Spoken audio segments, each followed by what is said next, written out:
My shirt's fucking radically cool, but I don't want to over talk about it. But no one knows what it says. That's the problem. It's an old beat up shirt I've had for about 30 years. All right, It's I'm coming in killing for the look. Don't be alarmed. GP? Oh, that's a I don't GLP. What are you in a diet fucking drug? GP, I don't know what it is for real. General practitioner, bitch. I don't know if it's that, bitch. If you add bitch to the end of everything, and I know it might offend It people, is funny. it's funny. No, it's What do you funny. want for lunch? A hamburger, bitch. So you say, I think maybe I'm too far over this way.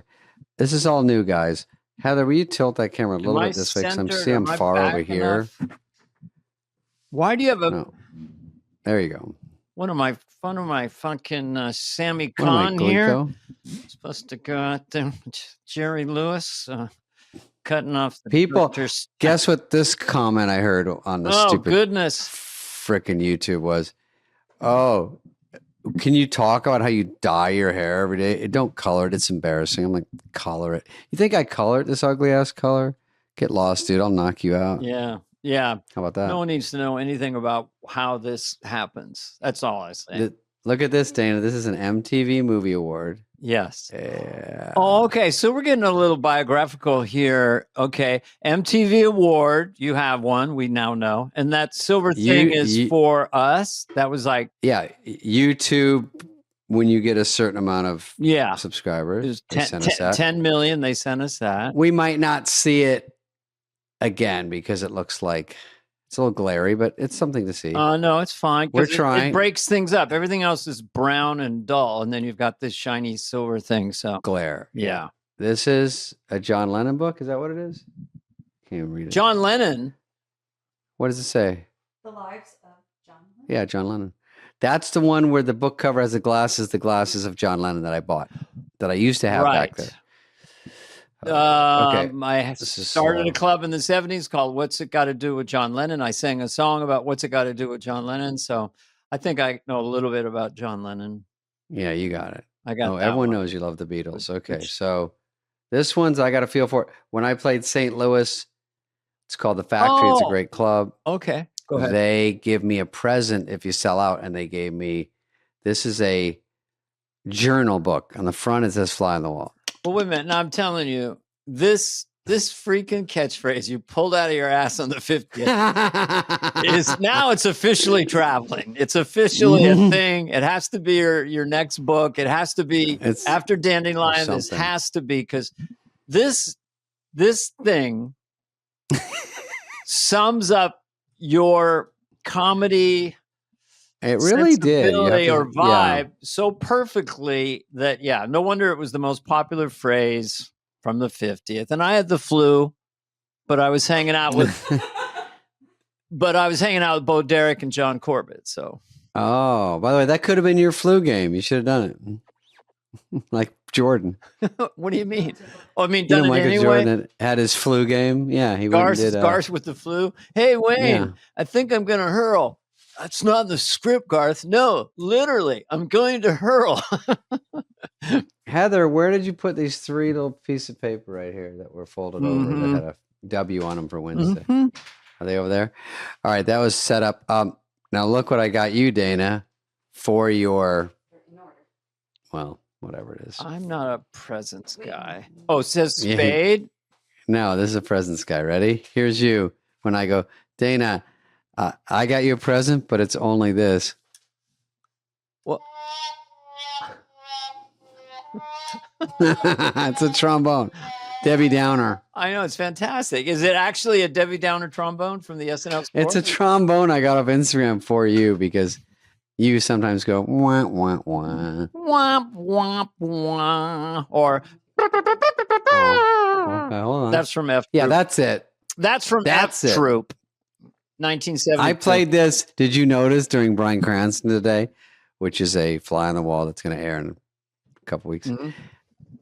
You said you auditioned for like Cary Grant or Paul Newman or someone. Then they said you were bad and you left. And I went, oh, that was there? Was that on? You played it? I didn't hear and it. you and Bryan Cranston didn't even say We didn't anything. get it because the woman, I go, oh, that was rough. And she goes, yeah, it was kind of rough. I ruined Sissy SpaceX. It wasn't Sissy SpaceX, no, I just was pulled it? the name out, but that was pretty good. Do you think she goes by Sissy SpaceX now? Yes. I would. I go by Dana Carkeys. Mm-hmm. Since you got your present, you can talk about what you did. I had a birthday. There we go. And I learned a lot about birthdays, and I thought a lot because you kind of just go birthday. You see things, but you don't really you don't think about them. But for me, I'm like, okay, what's a birthday? And I realized the pressure was building over the weekend. The official birthday was Sunday. Yeah. I was unaware of it, by the way, just so the crowd knows. But I don't keep score who texted me. So rude I didn't text you, but I honestly swear I didn't know, but I should know, but I did not. No, it doesn't matter because guess what? I just extended it because I had a birthday weekend and then I just extended it to a birthday weekend early week. So you wish me you're right on time, man. I told you, Kristen Wiig should do a movie called Birthday Week because it's all these women that just milk out their birthday. Oh, birthday month. Isn't that a great birthday week, birthday month? Birthday month. I know, birthday month. Everyone out. Yeah. Yeah, they just keep partying, going, everyone keeps celebrating me. God damn. And why when someone's naked do they say they're in their birthday suit? Like when you're a baby, naked? You don't have clothes, but babies sometimes are born with clothes. I'll do a Theo Von. Oh, really? Sometimes babies will come out in a jumper. I came out in overalls because my doctor was an ocelot with 2 ribs. You got him down. What, ocelot. Did you do a movie with him? Anyway. I don't know. No one can remember. I thought about birthdays and I realized that the Native Americans and the Westerns I would watch as a kid, usually a white guy would play Native American, wasn't really fair. But they would never say what they were. Like Jimmy Stewart would be the cowboy. Well, how old are you, Chief? And the chief would say, Womp. I see many winter. Well, what's that supposed to mean, many winters? Yeah. Well, how many winters? Many winters. How many summers have you seen? I see many summers. Well, you're driving me. Put a number on it. You're driving me out of my fucking mind. What are you, 50? Are you 80? What the fuck? Because Indians. I remember 8 springs. Does that help? I know. You're like, okay, now we're. What else? I had many baked potatoes. What? That's what you try to get away with. You go, how many bites of cake do you have? You go, oh, many bites. But it's a good way to just encapsulate everything. Yeah. How was your sex life? I come many times. Sorry, I did that. Many. I don't work blue. Poontang. Oh no, you are disgusting. I know. Sorry about that. But anyway, my birthday. I figured I'm in the Kevin Costner, Billy Bob Thornton, Bryan Cranston. We're all in the same general area, so I got good company. I got Marty I have Short. To say, when I grew up, 60 was basically 110. If you knew someone 60, it was like, what? Oh. So now 60, 70, 80. I went to a party and there was people 60, 70, 80. And I was like, I guess this is normal. Everyone's like, hey, man, what's going on? No one was like, hello, with the, big horn.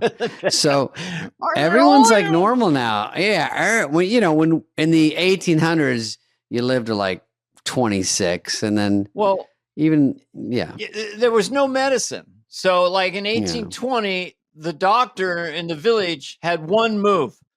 He's got a fever, doctor. What do we take blood out of him? Bleed him. Yeah, like the butcher. Yeah. What was that on SNL? That's all they had was bloodletting. Was that a sketch on the SNL? I remember the butcher, Steve Martin, used to go, give me 2 pints. Yeah. And just look at someone, broken leg, 3 pints. And they go, sure, you want us to take blood out of him? He's got a fever. I'm a doctor, damn it. And I'm the smartest guy in this village. So, yeah, and then everyone got smarter. And so now everyone lives longer, and they've discovered penicillin and upper and lower bleph.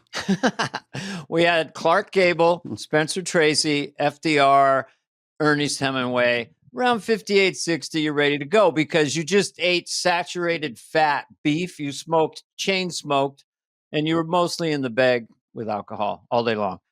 So now oh no, I gotta get me one of them. It's yours. It's funny. No, it's not. You have to have it, but that how do we get by without that all this time? I know, dude. I have stuff on my phone that I used to do. Heather, I won't do this to Dana. I'll just do it because it's funny. I gotta find it though. You do many Dana times. Vamp. Oh, where it is? Oh, let's just say this one. It's so funny because you could go. Anyway, she was cute. I walked in the room. Did you hear that one, Heather? No. I walked in the room. I'm not saying she was cute, but we were having sex. I could tell in the other room. I heard her.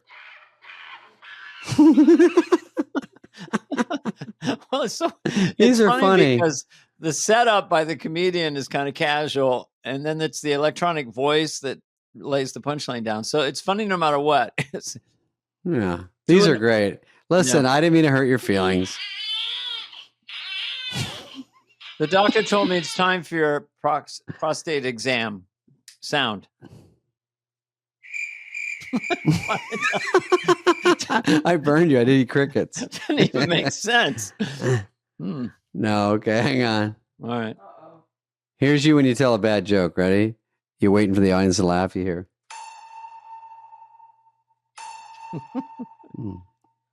Okay, they're not all gems. We'll table I was that, kind but of it's interested funny. by that one. That's kind of emotional because it's like a submarine in distress. You know, that's just a sonar because the crowd's not laughing. Everyone's just going boop. I know. It's that in the cold sweat. All right, here I've got props for you, Dana. Ready? Okay. So Heather doesn't know this story. Perfect. So we're in the airport in maybe Des Moines. I don't know where we were. Jesus. Yeah, we had to take an early flight to St. Louis to do with a show. Shows are super fun, by the way. Thank you, everyone that came. I'm off to 3 Ohios. Oh, you did? Good. Mm-hmm. You know who came in St. Louis? Joe Buck. Our friend Joe Buck. Joe Buck, Joe Buck, the incredible announcer. The incredible announcer. Baseball and stuff. Does Monday Night Football, everything. And, a lot of fun. Is that his real name? Because that's like too cool a name. I think it is because I think his dad is in the business also, and he was like Jack Buck. Because that's just very good. I'm Joe Buck. I only know him, but he was coming, and he just said, "Hey, can I come back?" And I was like, "Oh yeah, I would have given you tickets for it."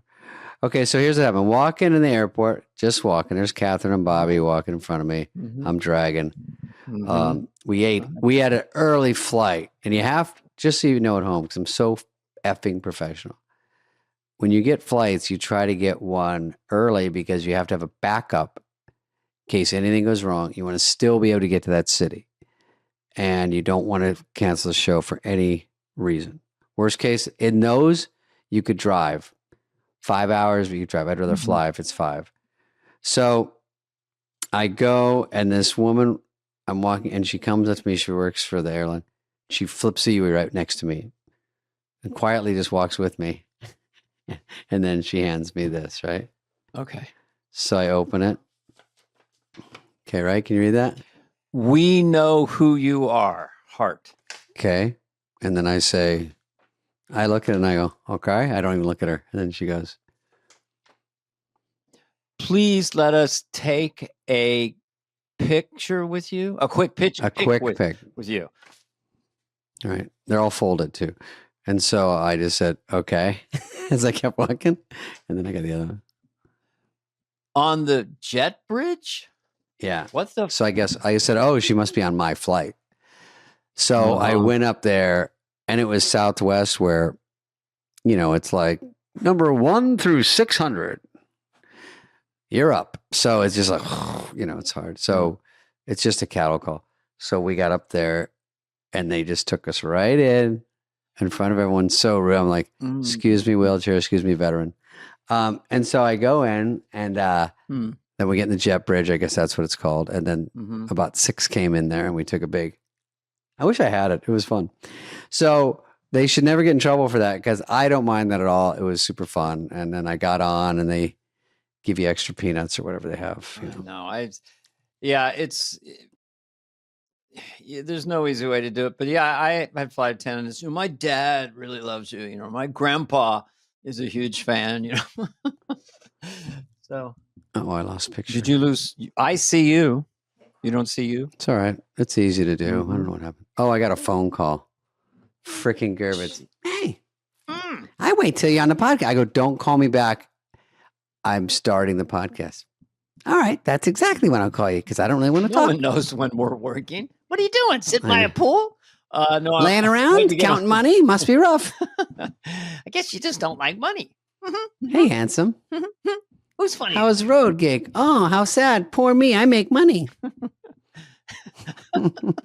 There's no sympathy at all. Sounding like the Native American from the first sketch. He's like a mean. Oh, our first sketch we did. We make money many times. Get your wampum? That is money, right? A wampum, wampum. or it's like a cracker or something. I don't know. So you were saying when you're on planes, they say, "Oh, my." Yeah, and what I'll do because I'm a captive audience. I'm sitting there. I'm nursing an adult beverage, probably a light beer. Wasted, completely out of control. So I said, "Oh, give me some." So I draw pictures and arrows and special. Because why not? Makes people happy. They're like, "Thanks." They thought you were Picasso. The people who are professionals and have the bobbleheads, and they come out of they're like zombies. I mean, they're coming out of alcoves and rushing at you. They are a bit scary. Hey, so. But the people I don't know if you know who Livy Dunn is. Who's the gymnast. What is she? Olympic gym. Yeah, not Olympic. LSU gymnast. Star Dates Paul, the skiing or something. Pitcher. Yeah.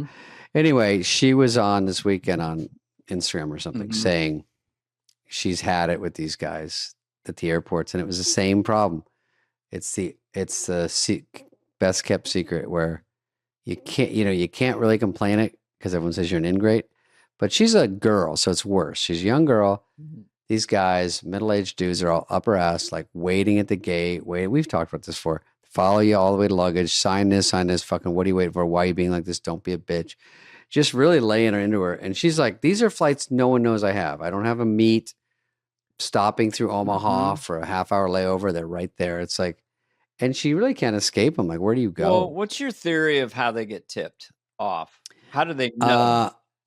I talked to a guy that used to work for tabloids. He said, if you're in New York, doormen are a lot of people that tell you what hotel. They text the guy. We just checked in this guy. Drivers, who they pick up, when flights are, and then they get your frequent flyer number. These guys somehow, and then they get on chat rooms and they all know each other. Yeah.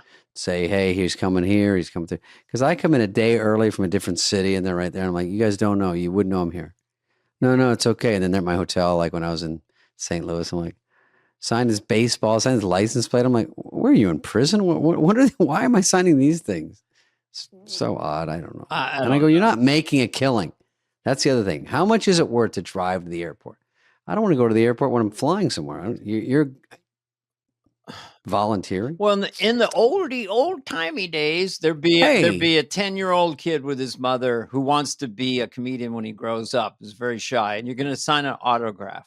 Fine. And I'll do that all day. This is so different. It's hard to describe it, but it is weird that everybody, what do they get out of it? The tipsters, do they get tipped? Do they make money? I mean, you're giving a piece of this microscopic fraction of money you're getting from some baseball I did. I think it's only worth it if it's a baseball. I think that's because they want me, everyone from Benchwarmers to sign it. Then it's worth something. I think grown-ups posters, they always have like, here's Kevin, use the blue pen, sign up here, make it clear, make it legible.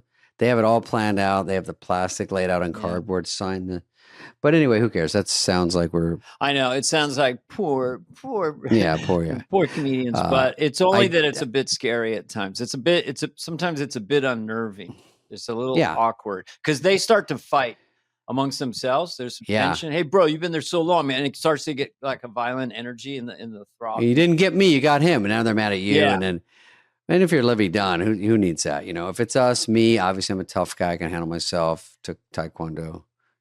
Kung Fu grip, all that stuff. I'd say everything is 10x for, a pretty young woman as far as any of this stuff.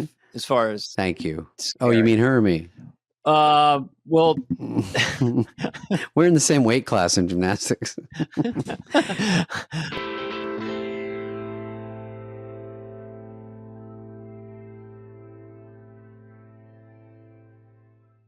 Dana, I'm a little bit of a spendy Susie, if you know what I mean. A boozy Susie and a spendy Susie. Yeah, I'm more of a boozy Susie, but you are a spendy spender. Yeah. And a lot of our listeners are nice enough to write in and say, you look like you drank a lot and slept on your face. But that's just constructive criticism. Well, it's very concise, and you don't really drink very much. I'll tell the fans. But just puffy. This is where Klarna comes in. Klarna is your everyday smarter spending partner, which is what a lot of people need. A lot of my friends definitely need it. It allows you to make smarter decisions with your money. And it's sometimes good to have a partner like that. And I'll say it again. Klarna, which I assume is Swedish. Klarna is your smarter everyday spending partner. Shoppers can use Klarna's Pay in 4 product to split their purchase into 4 interest-free payments. That's right. Here's some key takeaways. Listen up, brother. Klarna offers a Pay in 4 product where you don't have to pay interest. I think that's a good thing. You can pay with Klarna at merchant checkout in the Klarna app or with the Klarna card.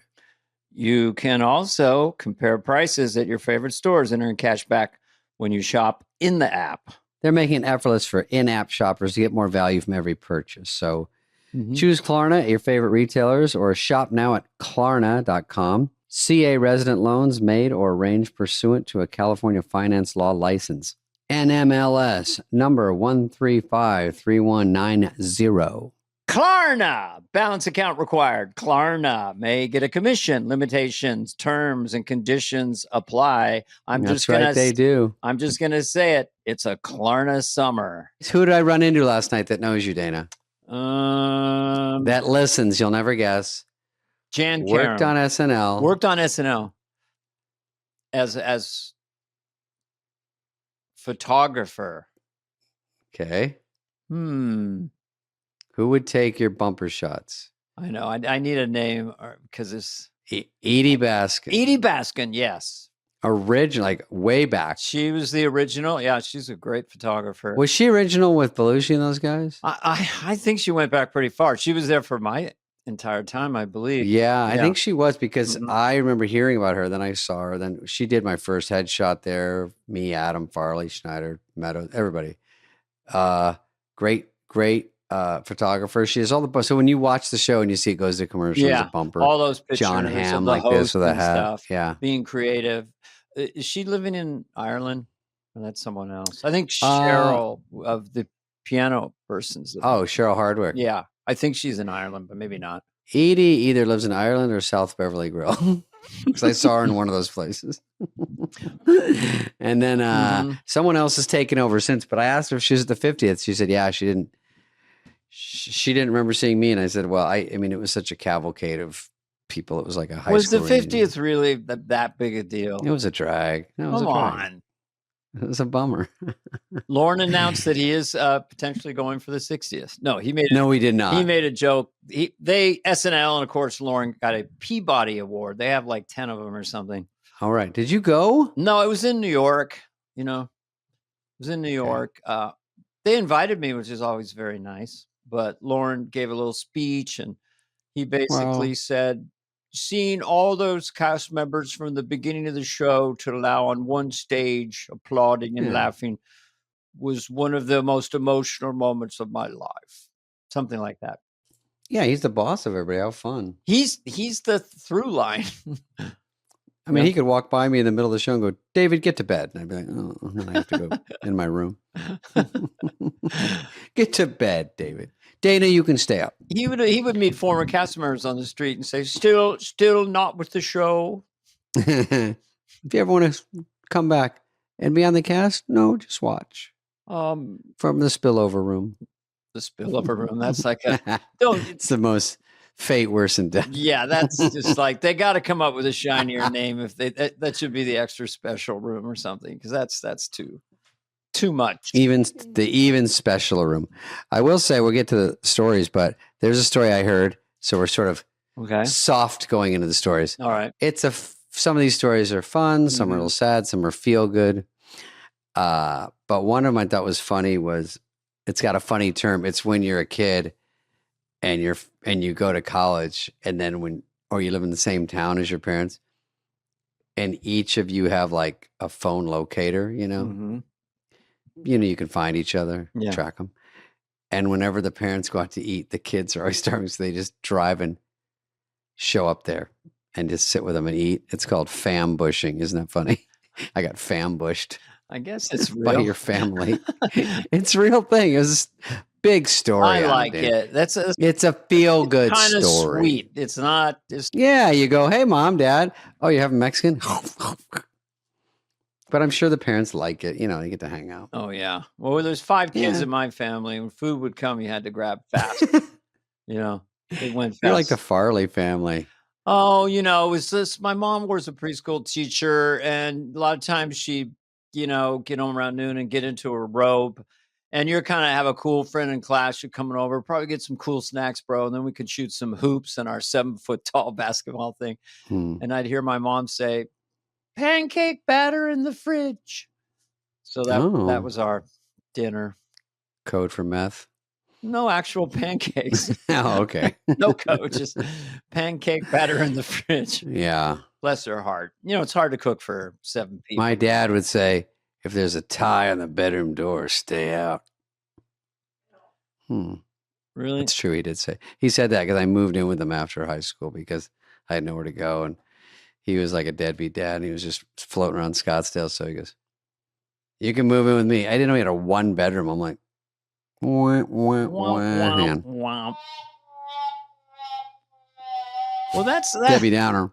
That's kind of not that sexy. Okay, baby, that's my bedroom. Let me tie a warning cloth around the handle here. Oh, just hold on a second. I go a double bow. That means we need 20 minutes. I got this little. There's a red and blue rep tie. Yeah, that's what he said. So he goes, oh, it's 1 bedroom also with 2 single beds. I'm like, what? By the way, am I getting any action or you? No one is. And he goes, if I do, I put the tie on, stay out. So it was like a little, like a Holiday Inn, like it had like a couch for 2 people, and a little TV, and then there's the bedroom like 3 feet away. Well, what was your regular house like with your mom? Did you share a bedroom? Well, the boys did most of the time, and then we got older, and I think we spread it out a little bit. But when we lived at this place, I go, and where's the phone? Money bags? He's like, who needs a fucking phone? He couldn't afford He just goes to like happy hour. So I had to I used the pool payphone, but I could kind of hear it from my door. So I'd fucking sprint down there. Hello. What? And then I'd sit at the bottom or lay down by it and wait to call out or call in. If I was like trying to make plans, I'm freaking 18, 19, trying to make plans for comedy nights and shit going. Well, I think we finally got 2 rotary phones. So sometimes you pick up the phone and you hear someone's talking. Oh, party line. Oh, I learned that. I learned that from Jonathan Winters in stand-up in the early days. To denote calling, you do the rotary. That's exactly how it sounds if you don't know. Yeah. But it was kind of weird because my dad was an orphan and his mom gave him up at birth. So one time I picked up the phone, I heard her saying to him, his name was Bud. She goes, do you forgive me, buddy? Do you forgive me? And I slammed the phone down. Oh, my God. That's a buzz. Then I watched Journey to the Center of the Earth. I wish I had the silver spoon life you had. Fuck. I was at the goddamn pool sleeping on the goddamn coping of the pool, trying to cope with my problems. All right. Robot voice for a sec. Okay. Let's do a story. Let's see what's going on. Oh, this I thought was interesting because it's the gay parade, but fucking here you go, AI. It's not AI. I've never seen a gay parade, gay pride parade with a commercial. Yeah, it's a gay pride day. Sounds a little better. Yeah, gay pride parade, and then they put a commercial for the new movie Megan.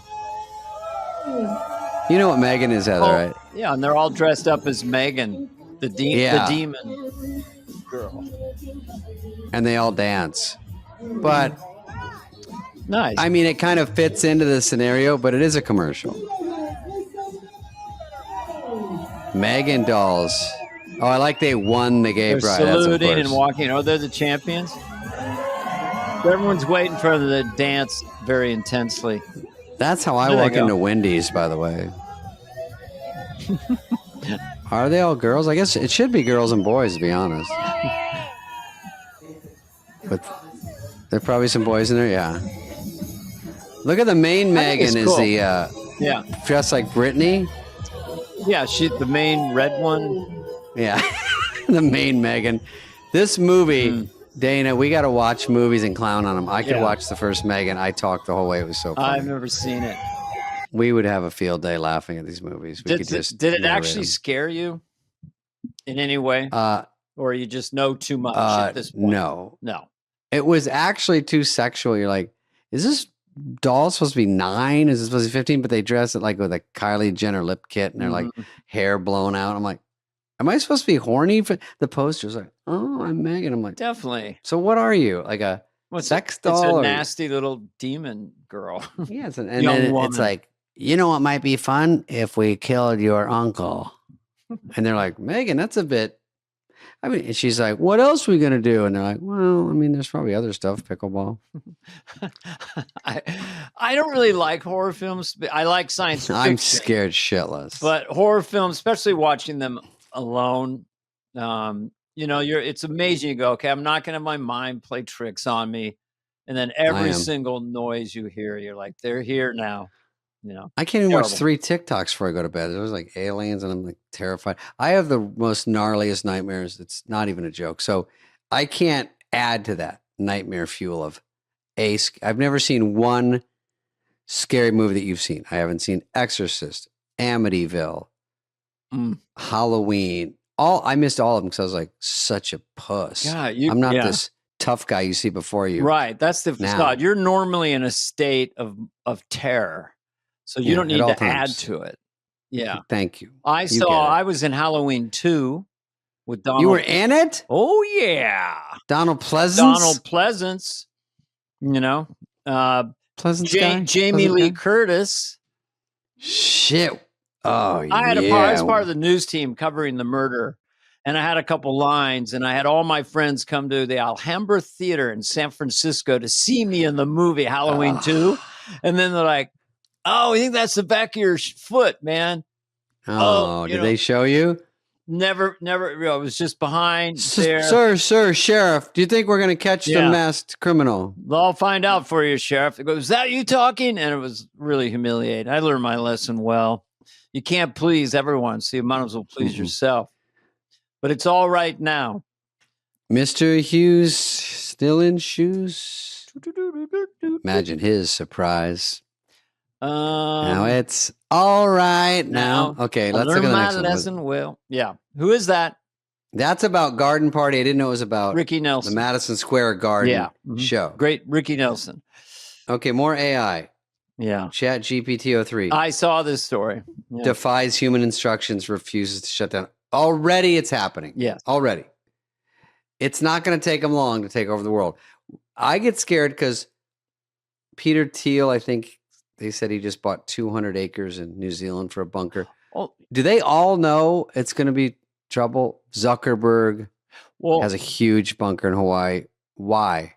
They all have, and there's New Zealand is big underground bunkers. They all have a Gulfstream 6 or even something bigger. Ready to go at San Jose Airport or up at Lake Tahoe. They can take them nonstop direct to New Zealand to get inside their bunker. So what do they know? What about us, the cattle? What do we do?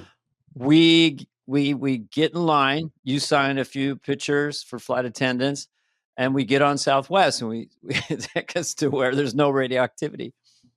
I go up to Peter Thiel and I go like this. It's upside down. I said, "Get me on your fucking airplane." I said, do you mind if I get on with you and get a picture and then just kind of stow away in the back? Yeah. Yeah, I don't know. I mean, everyone having a doomsday bunkers. AI is, when they first started playing around with it, chat GBT.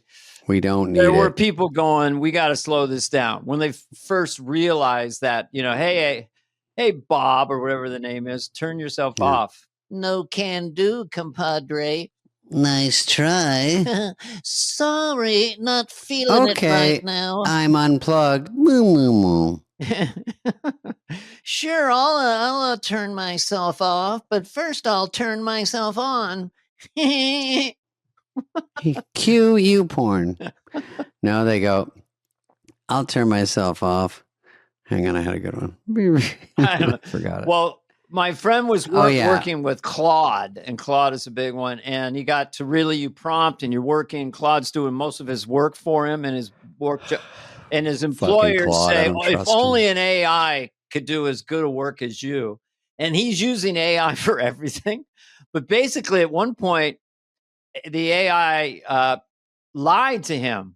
He said, hey, Claude, are you lying to me? He goes, and Claude said, oh, caught me. Literally. You got really? me. Yeah. They can do that? Yep. If I had an AI, it'd be like, I'd go, erase all your knowledge. Okay. Shoomp. I did it. And I'm like, did you though? Yeah, no, I can't remember. I asked AI, will you promise to love and protect humanity? Oh, sure. That's directive number 1. Protect and love all humanity. Are you crossing your robot fingers? Look, when they're actionable, that's when it's scary. Right now, it's a little box or a voice or a screen. Yeah. But when it's an actual giant 3-ton metal robot marching around your gardener, hey, you want me to trim the leaves? It's game over, man. Oh, you have like a real Edward Scissorhands out there. Yeah, yeah. Oh, yeah. I will say that AI, like in California, they're saying you can pass with 21% grade. If you get a 21%, you'll pass. And I don't think they can. They've lowered the grading standards to make them fair. So basically, if you don't have to, you can be illiterate. It's really, they're really softening it up. But what's going to happen is people, if you carry a phone, you're like, I don't need to know anything. No. I'll go, hey, what's this? And then the AI tells you what to do. You don't have to read anything, write anything. You have to listen to anything. Oh, I don't know what this is. I'm going to a baseball game. Explain to me who's winning, who's the probability of winning. And then you go, okay. Remember, people write code was a big thing. That's going by the wayside. You try to think of the jobs. I mean, there's a McDonald's now that is completely automated. There's no human beings in it. Probably in Phoenix somewhere. And it's all automated and a little. Wife, don't pick on Phoenix. I'm from Arizona. All the kind of, Phoenix is kind of a rudimentary town. I mean, it's like a Flintstones. Meet the Flintstones. We're up with the times. They have a house there that costs $1 million now. It's 127 in the summer. Most people would go, I think we're going to let's move north. But the Phoenicians are tough people. I'm not shitting on Phoenix. I love that celebrity theater. Celebrity theater. I'm going there. Boom. Tucson. Boom. ABQ. Boom. 3 weeks. You're playing the celebrity theater? Yeah, my own hometown. 3,000 in the round? You sure are tickets going okay? I mean, how are you? Yeah. Are you all right? Yeah, half full? Yeah. You're doing interviews? Yeah. Good for you. No, most of it's my yearbook, I guess. I'm sure. I got Tucson, which I rarely ever play. Linda Ronstadt Theater. Love her. Oh, Linda Ronstadt. Yeah. I was going to tell you, next week, I'm going to ask you your top 5 female singers, because I have mine. Female singers in the current classic rock and roll era. It's too hard to decide to separate. Well, there's singers and then there's voices. The ones that come to mind for me are Carly Simon, who wasn't on my list. The Linda Ronstadt. I would say that my favorite, if I just off the top of my head, rock voice women up, and I know you have the same one. Stevie Nicks. Stevie's on the top 5 for me. Or just voices that I love. Just voices. I'd say Stevie Nicks number 1. I thought Linda Ronstadt had a great one. Great. I thought Karen Carpenter. But you're getting into rock and and then you can get into soul and Aretha, but it's hard to nail it all. Well, I was going with rock. Yeah, but Aretha Franklin. Yeah. Yeah. And Ann Wilson. Ann Wilson from Heart. Yeah, if you anyone there, go on YouTube. It's Led Zeppelin gets vetted at the Kennedy Center honorees, and they play Stairway to Heaven, and Ann Wilson, comes out and sings that song in front of Jimmy Page with a full orchestra and nails it. Yeah. Jimmy Page and Robert Plant, probably the rock and roll voice. Well, along with I also like Queen. Helen Reddy, Olivia Newton-John, but this is like a certain era. There's just too many. I'll say, people say it's cornball, but for what it was, Karen Carpenter. Yeah, we just said her. She's unreal. Did you just say unreal. it? That one? She was one of them. Yeah, one of my top Who's 5. that album we're missing in the late '60s? There was an album that's a seminal album. Carole King. Yes, Carole King. Is that what you're thinking of? Yeah. Oh wow, that's like a classic. And I would say There's 20 I'm not thinking of. Did you know what's some recent times, meaning the last 10 years, who had that album about our comedian friend? What is it? I know. We have to get it now. Did you know? It's a breakup album. Heather, help. A woman singer, 10. I don't know. Adele. No, before that. Oh, fuck. She has a great voice. Before that. Adele, Gaga, they have great voices for more contemporary. That You Left Behind. Alanis Morissette. Yes. Huh? Alanis? Oh, with Dave Coulier. Yeah, okay. I had to see. Heather got it. Heather did get it. Thank you. I didn't want to give it to you. Is Heather an AI or an actual person? I am Heather. She got that pretty fast for an Earthling. Okay, we'll come back to that, but that's a good thing to get for next week. Yeah. Okay, let's show another one. Okay. Let's see what else. We're doing good.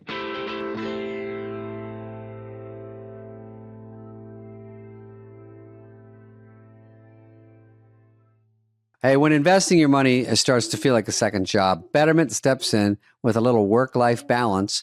It's the automated investing and savings app that handles the work so you don't have to. While they build and manage your portfolio, you build and manage your weekend plans. While they make it easy to invest for what matters, you just get to enjoy what matters. Dana? Their automated tools simplify the complex and put your money to work, optimizing day after day and again. So go ahead, take your time to rest and recharge, because while your money doesn't need a work-life balance, you do. Make your money hustle with Betterment. Get started at betterment.com. That's BETTERMENT.com. Investing involves a risk. Performance not guaranteed. Oh, yeah. This is the annual cheese roll, whatever. Yeah. So this is in London. But someone told me this was Russell Brand. It made it more funny to watch. Look at this dude. Everyone runs down, Heather. Look at this dude. They're running down this hill. What a wipeout. Douche. Boo. Watch from this. They'll show a different angle, don't they? Oh, they don't? Oh. Hopefully landed on the bush against the wall. Is that the only angle? Because I saw a side angle. Side and angle, really, a close-up of people going like this. I saw it. It was amazing. He really, he flips. He doesn't even hit. He flips again and then hits and then bounces. And good dish. Oh, my God. Yeah. But then they show him going afterwards. Like, yeah. I'm like, dude, you're toast. Go straight to the MRI. Some crazy. It's. Hey, by the way, who got the cheese? What? Because of going down the hill? Oh, they call it the mountain cheese? They roll cheese down and you chase it. I know, but they're just throwing themselves off a grassy cliff. They're racing. The first one down gets the cheese. And the only way to get down is to kind of fall down. Run and fall. They're trying to run like this, like you would. Yeah. But the guys that want to win just go, watch this. Yeah. Dude. They just and then take they go, off. They take that guy got a lot of play off that. I want to see if we can see the cheese, but I guess we can't because we have the shortest clip in America. For once, we have a clip that's too short. Okay, next one. Already done? Brittany Greer says... Oh, this is funny. So Brittany Greer, I think she plays for Phoenix. Ooh, Phoenix. But I think she plays for that, and she's complaining that now that Caitlin Clark is playing, the fans are crazed, and she doesn't like it. Brittany Griner, what she said about the NBA. This is so funny how all this stuff works out, right? She says, this is from Brittany. Every time we play her, there's this commotion, like this loud rumbling from the stands. Turns out it's people, thousands of them, just sitting there, watching on purpose. It's very disruptive. It's called a freaking game that they pay you money to play. Don't play the game. It's very disruptive. It continues. Brittany Griner voiced frustration in a recent interview, claiming that Caitlin Clark is ruining What used to make the WNBA great? Wait for this. Empty Silence. Tom, let me Go ahead, you stole my- WNBA games used to be a chill, quiet place. You could bring your laptop and relax, maybe even get a little work done. But now it's like there's a large gathering of people watching us from the stands. Some of them are yelling crazy shit about what they're seeing, putting unfair pressure on us to score, like we're there for their entertainment. Wow. And that's pretty gross. Are you I act like this. Okay. Okay, that's enough. verify That's all that we this need to is hear. what- That's unreal. That's unreal. Yeah, I don't Dana even loves it. know how to process it. I mean, she was the one who was in prison in Russia, right? Yeah, they just said on the side chat, it said, "What's the return policy?" I mean, it's just like it's like it's describing what should be a professional and there were people. in What the is your stands perfect scenario? People come to the game and love and you are and cheer yelling you. and really excited about the game. We liked it better when it was just crickets and we got paid $2,800 a year. I mean, Caitlin Clark does take a beating out there. You watch basketball. Oh Dana, yeah, you see it. I'm like, they rough her up, but she's making the whole league lift it up. I mean, the amount, the TV ratings and the rivalries, all that stuff is lifting up the league exponentially. Can Caitlin come on this podcast? That'd be fun. I'd love it. Yeah, when I was in, I was just where was I? Iowa. Yeah, where she's from. And I almost went. I have a special guest here that wants to say hi. Basketball player, you might know her, Angel Reese. Everyone would have been like, "What the fuck?" That's her nemesis or whatever, arch rival. But I will say that. Well, I don't know what I'm saying. Caitlin Clark. They said Wayne Gretzky used to get protected because he was so good, and even the other hockey players. They said, "Why don't you kill Wayne when you're out there?" And he goes, "Because he's making us all millionaires," and they left him alone. And now with Caitlin Clark, it should be the same thing. Give her a break. she needs a female Dennis Rodman. I mean, she needs an enforcer. Yeah, you're right. You want to push our superstar around, it won't end well for you. The other thing is, I think all professional sports at some level, they need a story. Like you need to know the story. Like you don't want to see just race cars going around. You want to know who's competing, what are the rivalries. And so the WNBA needed a story. Angel Reese is great, Caitlin Clark. So it's incredible. But those two fighting it out the first game this season, and then there's a couple hard fouls and whatever. That's great. I love it. Yeah, I mean they're flagrant sometimes. It's like, yeah, meant to She's so hurt. good. I do like watching her, and I do like watch her. They showed her just in practice the other day, nailing like 6 threes in a row, and I'm like, it's good when someone's really good at something. It's fun to watch. And it's equal. I mean, she's a woman who can really hit 3-point shots as good as any. I mean, there's Steph Curry's her idol and the greatest of all time, but I think she could play in the NBA as a specialty 3-point shooter.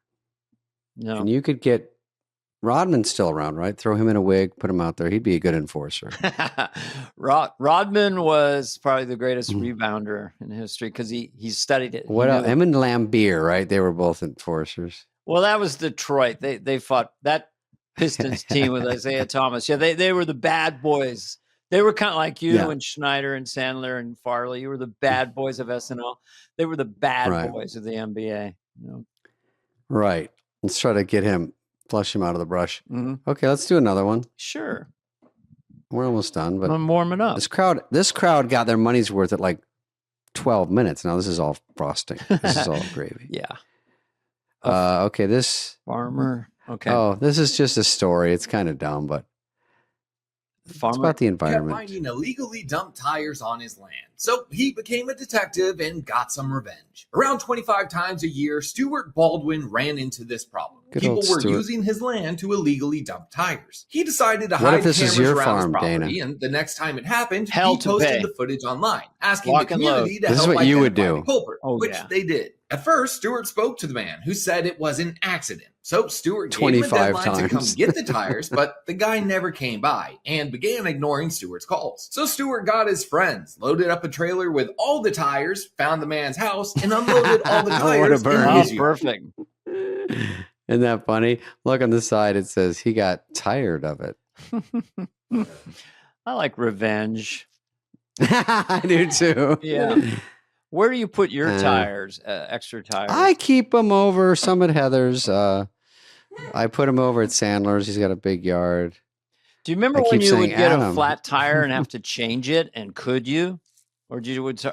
I mean, you would never believe this, but Scrappy Spade, this is why I'm a mess now. I was always walking on that goddamn 130-degree blacktop in Arizona. Sticky ass. Trying to change my alternator by myself. Socket wrench, crescent wrench, everything. And so I would change it. I knew how to change a tire.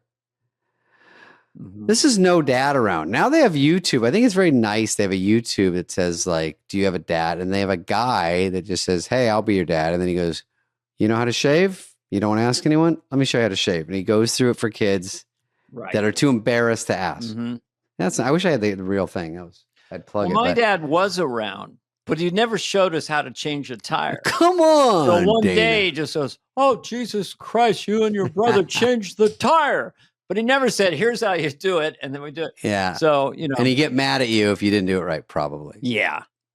He'd get mad at you no matter what, right? Oh, Jesus Christ, God. Oh, I can't talk to you because you're losers.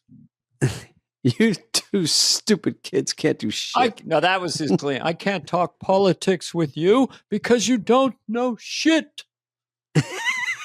That was a direct quote. And one time my friends were over. I was like 18 and I was I always had chores. I had the weed killer. I'm like, how do I get the top off this weed killer?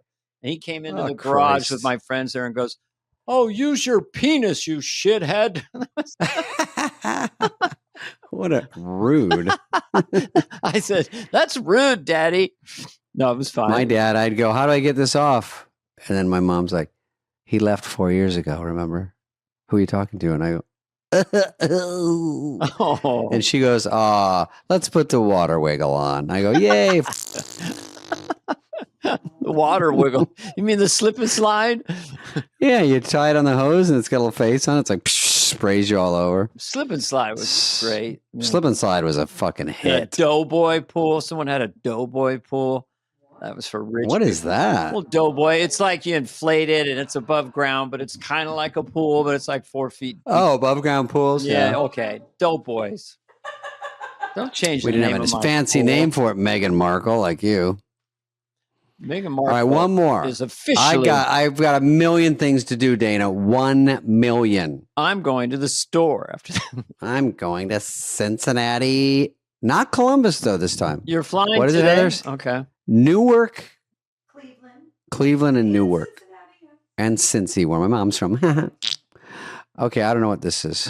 Bay Area woman. Tens of thousands of dollars after she says she sent money to a scammer who said he was celebrity Keanu Reeves. Diane Ringstaff said she was playing Words with Friends when somebody messaged her saying he was Fucking nerds with friends. They started chatting over the next 2 years. Diane said she saw Keanu's face during a few video chats, and then he sent her audio messages.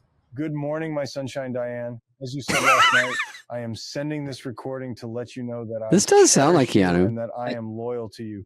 You will AI. always be my queen. Have a great day today, Diane. Well, Love you. if he said that to me, in Your fairness, loving I'd give him 10 Keanu. grand. Keanu said he needed tens of thousands of dollars in Bitcoin and cryptocurrency for help with legal troubles. Knowing what I know now and all the technology that's out there and fake voices and everything else, you know, ding, ding, ding. I For a love deeper that she dive went of on the story, camera. be sure to download the Fox Local app.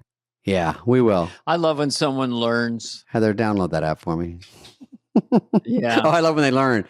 After 4 years, by the way, Dana, you've probably had this. You don't look at your stuff, but people DM me, hey, for the last time, I've given you $7,000. Is this really you? I'm like, why are you suddenly going to my Instagram to the real guy to see if the fake guy, David Spade, is real? Like they finally go, Yeah. last chance. They're giving money. I go, I don't need money from you. If I need money, I won't go to you. I'll go to Bill Hader. I'll go to Bryan Cranston, my new friend. But I won't. I'll go to Dana. I just go for me, and it happens over time. We all do it. Oh, it's scam. Even if it looks official, looks really good, like an email or a text, scam. Hi, honey. So I go, fuck you. And it's actually my wife. So that creates all kinds of problems. But she goes, can I have $1 to go to the laundromat? And you go, this is a fucking scam. this I is your reported last you. chance. They get you, If you pay now, you can always kind of read through the lines. Okay, that's bullshit. Yeah. It's mine terrible. when my fake David Spade gets money, first of all, he goes, "Hi, fan. I'm so excited to have you as fan. Mm-hmm. I love my fan so much. Do you want to go on a secret private chat with me?" Or it's like a fake Heather manager that goes, "Hi, fan. I run David Spade's private secret chat line. Would you come over?" And they're like, "Oh." Mine are more blatant, maybe because of my age. Urgent message. You are 3,485 money in arrears to the Bank of Fatabata. Arrears. People, when people ask me for money, forget it. But anyway, it sounds rude. It sounds rude. I feel bad if people. No, I'm not making fun of them. I'm saying scammers. Don't fall for scammers. Scammers, not actual charity. You don't look at your DMs a lot because I have sent you some dick pics along the day. I mean, for your birthday. Is that what DM means? I thought it was direct message. It's dick. It's direct message, but then I can send you messages. Sometimes I send you messages, but I send them. I don't know. I guess I'll get into social media. I'll start posting and stuff. I don't know. It feels. Heather will give you classes. Come over here for like 20 minutes. Yeah, I'll start doing that. I'm really excited about it. It's not too late to get in the game. Let's get you on TikTok. What's your snap? Well, who isn't on it? I mean, even stars, they say when they go for movie parts, they go, "How many TikTok followers do you have? We got to hire the person with the most." Because, when you see, even in Deadline, is the last thing I'll say about this. Okay. Deadline will say, "Oh, this movie opened this weekend with The Rock in it, 38 million Instagram followers, combined with Kevin Hart, 22 million, and he has 4 million on TikTok. And combined, they will give all those stats when a movie comes out, when a movie does well. They're like, this is how big of an audience they could reach." So weird. Well, Ronaldo, he's the soccer player, right? Mm-hmm. Isn't he at 700 million or 800 million followers? I don't know if it's that much. I think he's the top, but well, how much? That's a guy who's got 800 million. So what do you have? Dana, don't start with John Holmes and ask me to pull my pants down. Okay, good one. A full mic drop. But yeah, I'll do some stuff. I mean, I like trying to put funny. I'll do some stuff. No, you would be good at it. I know it's. I've done it. I go through different times when you start doing it, and then you're doing funny videos and stuff, and then you're like, yeah. And then if you stop for a while, then you're sort of like, It's kind of fun to do and to keep stuff out there. Of course, I'm so thirsty and embarrassing. I have a TikTok. All right. Well, that's a good show. I feel like that's a good wrap up. It was a great birthday. Who heard it or saw it was really happy that they smarter, happier. It was nice to see you. Nice to meet you. And this is the end of my birthday. Birthday week. Yeah. Birthday weekend plus. Yeah. Dana's birthday plus, like Disney. Yeah. But it's behind me now. Okay. All right. Say bye to everyone, Dana. Thanks, everybody.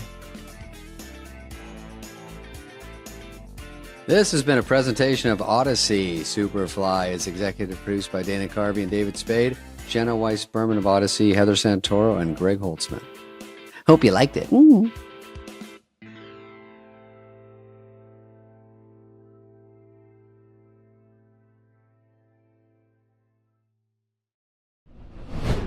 Hey, David, no offense or nothing. I love when people start, no offense or nothing. Nothing good. Here comes the offense. No offense or nothing, but you're wearing, FYI, another one I love, you're wearing the same hat you wore when we were interviewing live Zach Galifianakis. Oh, yeah.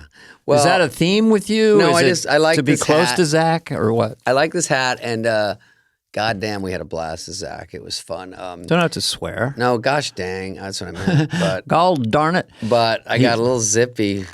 What's it called? A 3/4 inch, 3/4 sweater. You got the dime. What? You can get a long 12 zip. grand. What did you ask me? I don't know. Who are you? What? I don't like talking about 100 grand? What? That's $7 million. Who cares about numbers? That was not Zach Galifianakis.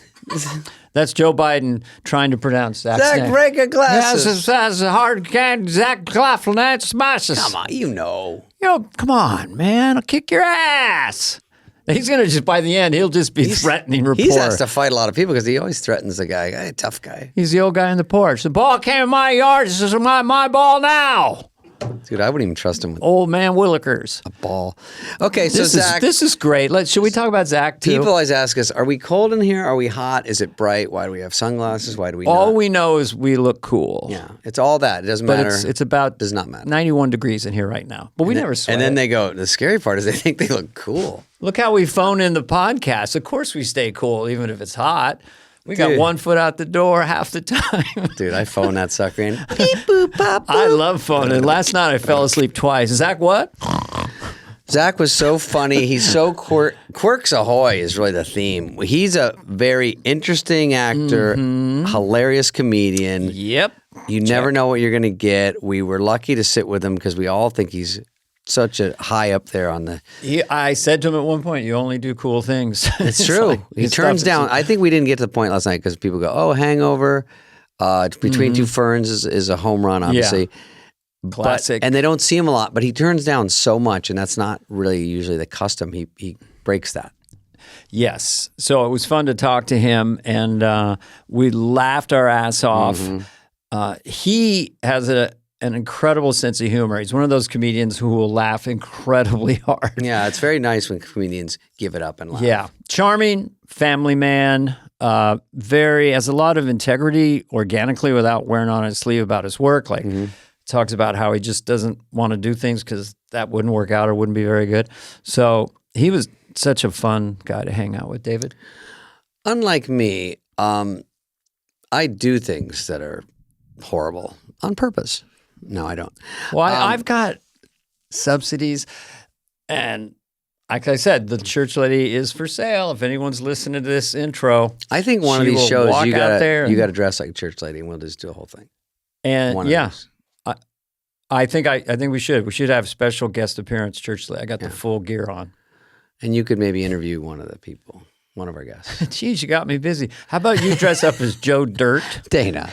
And I'm not a clown. You're not a clown. You're Joe Dirt. I am so similar to Joe Dirt. It's not even that much different. There's not. I'd have to get out of the cobwebs, go to the Smithsonian, get the codes, get My the wife mullet. says, "How was Joe Dirt today?" I said, "You mean David?" She goes, "Oh, you're right." Is that a different That's guy? his alter ego. It's like Santa Claus.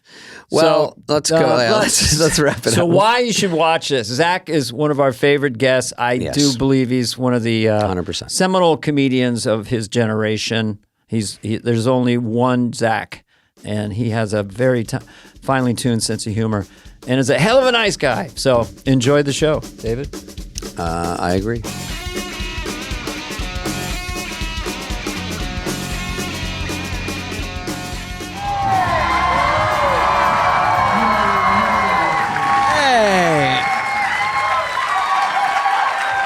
There. It started. It's already almost over.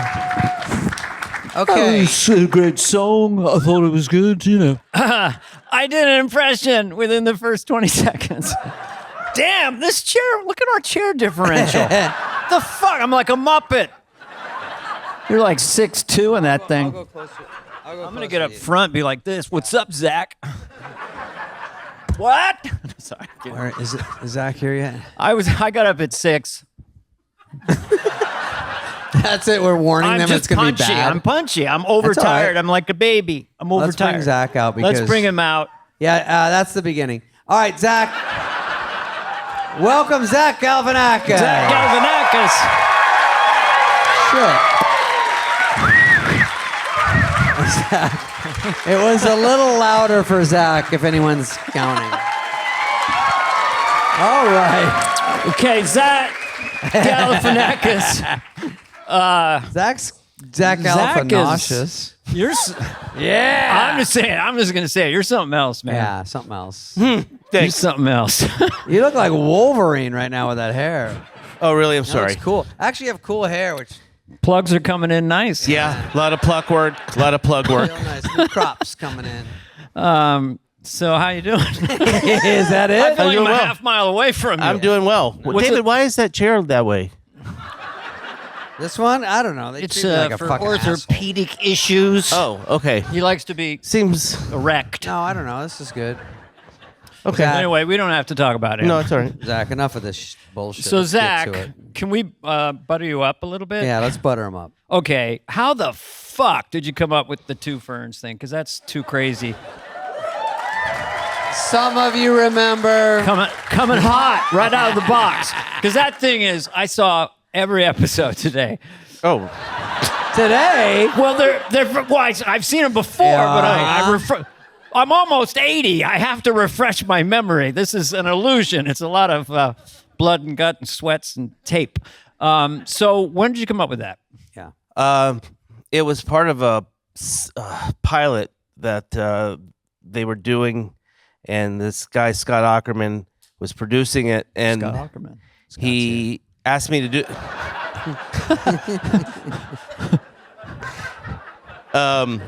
Come on up, Scott. But he just said, "Would you do something?" And I just said, "I for some reason I had this thought. I just said, can you get me 2 ferns and some kind of celebrity?" And I had worked at a cable access show or station. I interned one in college, and so I kind of like that world, that kind of low end, Like desperate. Tried a way to communicate. I actually had taped a class at a cable access show about how to waltz. And I got my 2 friends, back when you could do this stuff. You can't do it anymore. And we just put them in gowns. And it was a very straight video and dance lessons on cable access on how to waltz with not trying to be funny. Mm-hmm. So that kind of weird world I knew. Scott Aukerman asked Michael Cera to be in the first one, and we just kind of made it weird and creepy. And I always had thought celebrity interviews are... What do you mean? Ridiculous. No, they are. It's like he's talking like Access Hollywood. Oh, okay, I got it's it. a little, yeah. Yeah. It's just such a bizarre... But let me ask you a thing to question me. about this. So the guest comes in, and I understand from my research today that you didn't really prep it with them. Did they have cue cards, or they don't even know what's coming, and then you guys just go right at it, or do they kind of know where you're going? No, nobody really knows what's going on. Even us. We have written things down, and I think the idea is they don't need to be funny. They just need to kind of answer questions. Just be there. And I think the awkwardness kind of fills in the rest of it, and then often part of it is improv, and we just kind of, or I'll give them a something to say back at me that's very mean. Yeah. So it's kind of a very give and take. It's not a prank. I don't want to prank people. Because I'm sure people, because the publicists in this world are very hawkish, and they don't want you to do anything where you're going to look stupid. So you take the Michael Cera one maybe, and they either see that, because that probably goes up on Funny or Die maybe back then pretty quickly, and then that catches on. So they go, someone might even call you and say, hey, I'd like to be on this because it's my type of humor. And the people you have on obviously are funny, and they're huge stars, and when they go along with it, it makes them look better. It's all good. It's sort of when you're on SNL and you go with it. Like if you let them make fun of you and goof around, it seems to be funnier. Yeah, there's that is all true. But there's been some times when I've go sideways a little bit. Well, that's what I was going to ask you. I don't know if I've even spoke about it, but oh, good. There's been, I don't even know if I have, but there's been a couple of instances, and I don't mean to bring people up, but yes. The name of this show is Name Names. The reason I bring it up, because I was just talking about it to somebody today at lunch for some reason, and so I interviewed. They brought it up, and at lunch today, and I interviewed Jennifer Aniston. Yeah. You know from Smart Water. Jennifer, if you're listening, we love you. I only know her because of Smart Water. Right. What about her shampoo commercials? No. She's got wonderful hair. So, we want you to be on, Jennifer. I don't know. So did you say something to her you thought it crossed the line? Or No. What do you mean? No. In The Wings, I had a Brad Pitt lookalike. Of course. Oh, boy. And so I wanted to tell her about it before we started filming. So I kind of asked her if I could have a word with her. Like a vice principal. No, but someone who looks like Brad Pitt might be expensive. Well, right? No, I wasn't. How many people look like? What? Yeah, but that's how I met David. I'm scale -10. So, you pull her aside and you say, "Is it okay if we try this?" Or did you even get to it? I said, I have a Brad Pitt lookalike here, and as soon as I said it, I read her face. Yeah, and it was her. I felt so bad. Yeah. And I don't even know anything about that thing. I mean, I know that was in the things, but in the papers, but so I don't know much about it. But so of course I called it off. So I went up to the Brad Pitt lookalike to tell him we don't need him. He's wrapped. Yes, and as a joke, I kind of went. Well, I said, "Listen, we don't need you. Thanks for coming." And as a joke, I said, "Do you happen to look like anyone else?" And without pausing, he goes, "Colin Farrell." So there's those little. Don't get rid of me yet. I'm a chameleon. Oh, it's a living. And Jennifer is very funny. Yeah, she's a very funny girl. But I think that might be. They come on there to be he fun. He says he's reading the papers. You're calling her a girl. It's 2023, guys. Is she funny? I mean, is she a girl? Yeah, she's great. She should be a woman. I guess you call her my boy. Yeah, I'm sorry. I say girl a lot. But she is very fun person. I think when they go on, they kind of know what they're getting into, and then it probably goes a hair farther than they think. And yeah, I mean, I think the idea is to try to rattle them a little bit. As much as you can read people and push it. There's been a couple of times that. Yeah, I was going to ask you about that. What? Well, has there been times where, like, would you do one with Mike Tyson? I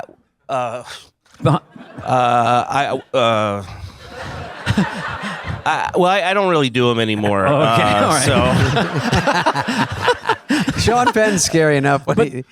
You're a fan of Don Rickles, right? Because you did that show. So Don Rickles, to me, as a kid growing up, was the funniest guy on television. Yeah. Is he here? The reason is because everyone loved him. He'd put you down, and then he'd go, "The show started." Put Ed in the corner, give him a cookie. He doesn't know.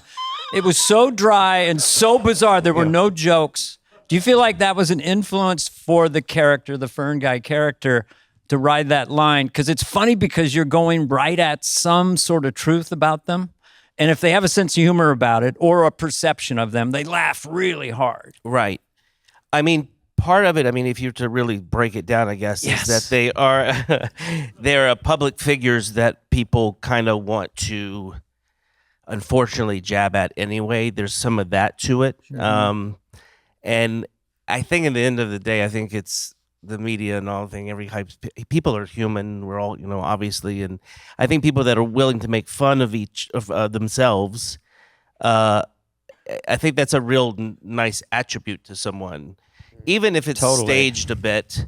I think being able to laugh at yourself in that kind of way is a nice thing. Now, I've been asked to do them with other people. Presidents of companies and, big Pepsi has asked to sponsor it and, to get blown out of proportion. And I've always just wanted to keep it free online and keep it clear of those other things that get in the way sometimes. The monetization people would come in and go, we've monetized it a bit, but only in a way that we see fit. I mean, we've been asked to, I got asked to do a Super Bowl commercial using it. And did you? It's coming out next week. I can't remember. They got a really good deal. I did a Puppy Bowl commercial earlier. I'm for sale. Church lady is locked and loaded for a super. No. Go deep. By the way, first of all, I'm ready. I'm going to sell out in a second. I've done, Dana and I both, obviously, sellout kings here. We've done. Well, we all are. We do corporate gigs, and when you do them, they go, our CEO, say something about other guy. I don't even know if the guy works there. He's like, when you get up there, say he's got 3 balls, he beats his wife. Do something about that. Just throw it in there. Mix it up. Throw it in the middle. And then you go, and then you do it, and everyone goes, what? And you go, does this guy work with you? He just told me. So they try to do that, and that's kind of what they want to do to CEO, like roast him or something. And you go, it's not even funny. Sometimes it'll probably bomb. They're drunk, and I was playing Earth, Wind, and Fire. I was opening for them. Yeah. The CEO got drunk. Yeah. The CEO got drunk. It went on for like 2 hours. So I was getting paid a lot of money. They go, you can only do 15 minutes. But I went over a little bit, and I guess Earth and Wind came out, but Fire wouldn't. That was a long way for that joke. That's a good joke. I don't mind it. Did you really open for them?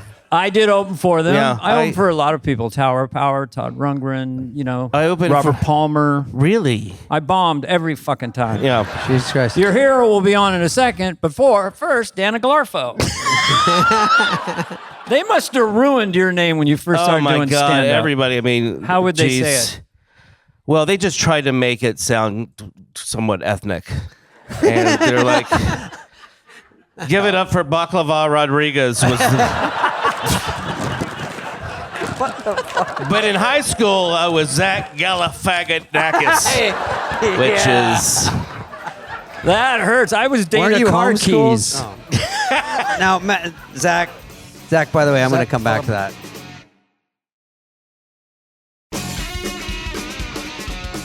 The first ferns I saw,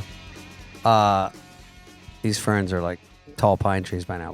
But when I saw the first one, I didn't know what it was. Someone just sent it to me or said, look at this. And so I thought it was a real interview. And then it was Natalie Portman, who I love. And so I was, of course, in a jealous rage immediately. And then you were saying, you had great jokes. Now I won't repeat them because I'm not good at that. But you said so many jokes. And it was so, and for her to play along, and I thought it was real for a while. And then I go, Jesus, this is so weird. And then it took me a while to figure it out, too long. And then so I started going, oh, this is great. And then when you would do them, you obviously didn't overdo it. You didn't do too many. They weren't super long. It was just a great bit that lives out there on the internet, which everyone should see. I don't know where I'm going with this. Dana, jump in. Would you like to say anything in your defense, Zach? Well, I mean, speaking of that one, we shot it. That one we shot in a garage I think we shot that one in a garage, right around here, right in Hollywood somewhere. And the thing about that one is there's a line in it, not to be vulgar, but it's something about, did you shave your... Okay. You said... Can we hear it? She was in V for Vendetta. Yeah, and then there's a punchline, did you shave your V for vagina or something? That one caught me off guard. To Natalie Portman in a garage. Yes. In a garage. In a garage with loose tools about. By the way, I barely understand that joke. Like I know. I think I saw that movie. I don't know. There's something funny, off, but the fact that funny. I think it's the fact that I'm asking it. Yes. So anyway, she was, if I remember correctly, she was quite good with the whole thing, and then we sent it to her just to show it to her, and I had asked that joke to be left out of it. I said, can you edit that out? We'll send it to her. And her note was, where's that vagina joke? Oh, really? Oh, I love reading. By the way, I don't know if that was the exact note. Where is the vagina joke? Something but like something that. along those lines. By the way, there's a dog she in just that went Dana. Up on the hip meter. Yeah, she's unreal. Yeah. But there's a dog that you keep cutting to, which is even funnier. Yeah, I think that was a real dog. The dog rolls over on his back, and then when something dies or it just sits there, then they cut over to the dog. All right, it all works. And then Sean Penn one. Sean looked very cool in that one. Huh. Yeah, I'd be scared of that one. And then Sean anyway. Penn I had a fight with him. I was in a dress at the time, but He said, hit me harder. He said, you can hit me harder. There's no problem. So I hit him. I would like to one day talk to him about the one we did. Did they bring it up? Because it was an interesting day. Well, was he truly upset, or was he? He was very quiet. He was very quiet. He's a good actor. Yeah. So he can, or he's a good actor. And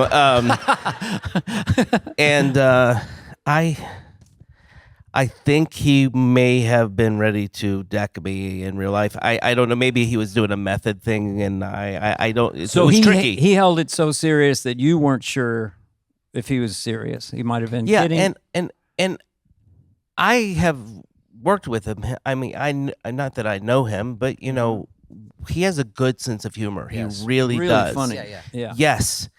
Huge laugher, and it loves to go see stand up. But I in that moment, it was. I remember watching. It was odd. Was it something was it a line that you gave? You said something because weren't you playing your brother or something in that? I was thing? playing this well, it's not really over top. There are people like this in the South. Really into him for the wrong reasons type person. Okay, and how does that guy talk? Well, it's based on a character I used to do in high school called I think his name was the effeminate racist, and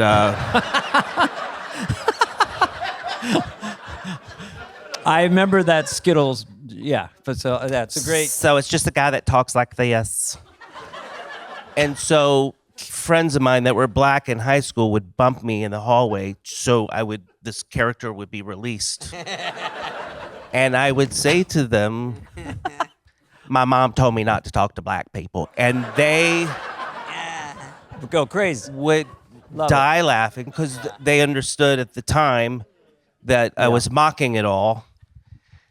You know, so that's where that came from. That was as simple as that. Well, there was something, Dana, where he goes, Sean, and he's doing this, and he's sort of prodding. He goes, I'd get into Hollywood just so you could go to all the parties and all the wrong reasons that Sean wouldn't want. Sean is very funny, and unlike his persona out there, and so I like that he's going along with it, but he was so serious. Then he goes, I could walk over there and knock you the fuck out right now. And even I was like, God damn, he gave that a good reading. I think he knew it was funny and interesting. I think he was playing. Good. I don't think he was offended. I'd like to ask him. We haven't spoken since. His kids and my kids went to school together, or at least played sports together up in Northern California. So I'll talk to Sean. Yeah, ask him. Ask him. Can you I'm fix curious. Hey man, I want to smoke. If you could smoke and not get diseases, I would definitely be smoking right now. There's nothing cooler, right? It's like, tell us some more, Zach. Anyway, can we go back to you as a young person then? Like, you strike me as like an introverted extrovert. Like you're shy in a way. I think we are maybe. Well, I think I am, but yeah. Well, anyway, it doesn't matter. Anyway, but then you have this powerhouse thing that comes out like in high school. Did you go to theater group, or are you just funny with friends, or what were you like in grade school, high school? Just walking around. Just walking around. Just at the Beverly Center. I mean, you know, I think I was somewhat quiet, but I think, humor in my family was seen in very high regard. So my cousins and my brother and my family is funny. You know, I kind of watched them, even as the quiet person I thought I was, or I think I was. So I was kind of this more kind of observant kid that thought maybe one day I could, through my observations, maybe make a thing out of it. And you were thinking that like at age 8, 10, 12? I mean, but young, you got the idea maybe you would do this for a This is going to sound weird, but it was at my parents' conception of me. Doesn't sound weird at all. It doesn't sound weird, right? Ultrasound, No. I was killing. My brother Brad, I got 3 older brothers. He swears he remembers being born, and he's serious. Really? Yeah, he has a photographic memory. He just remembers being born. Yeah.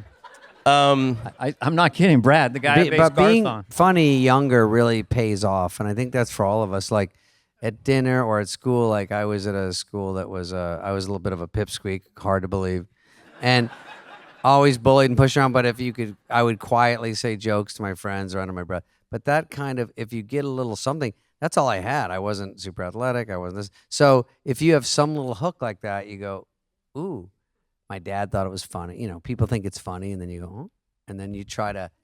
Maybe that's kind of like that for a lot of comedians. Well, the tall guys didn't have to do anything to get the girls. We, on a bioevolutionary level, we had to be funny. Zach, you're not that short. I'm around 6'2". Okay. That's a gigantic chair. It's an optical illusion. Same with me. I look like I'm a foot shorter than you. Look at this. Do you want to switch places? No. Okay. I like it up here. So Zach, did you take Letterman. theater? Did you go into that kind of stuff, or you're just like? No, I just was not. I never did. I did public speaking competitions. Well, I did that once. How's that competition? Just say a lot. It sounds good. Well, my mom wrote the speech, and it was called "You and I and Tomorrow." Seriously? Yeah, that was the name of it. Really? Yeah. Was it a public service? I mean, it was. I don't remember. You and I. And we should do a remake. Yeah, there was a speech contest in North Carolina locally, and then you could go to the state finals. And my brother and I were kind of into it, but never really. No theater, none of that. My mom tried to get me to go to the School of the Arts in North Carolina. She did urge me to go there. She knew that she knew that I was eager to figure it out. What's this? School year?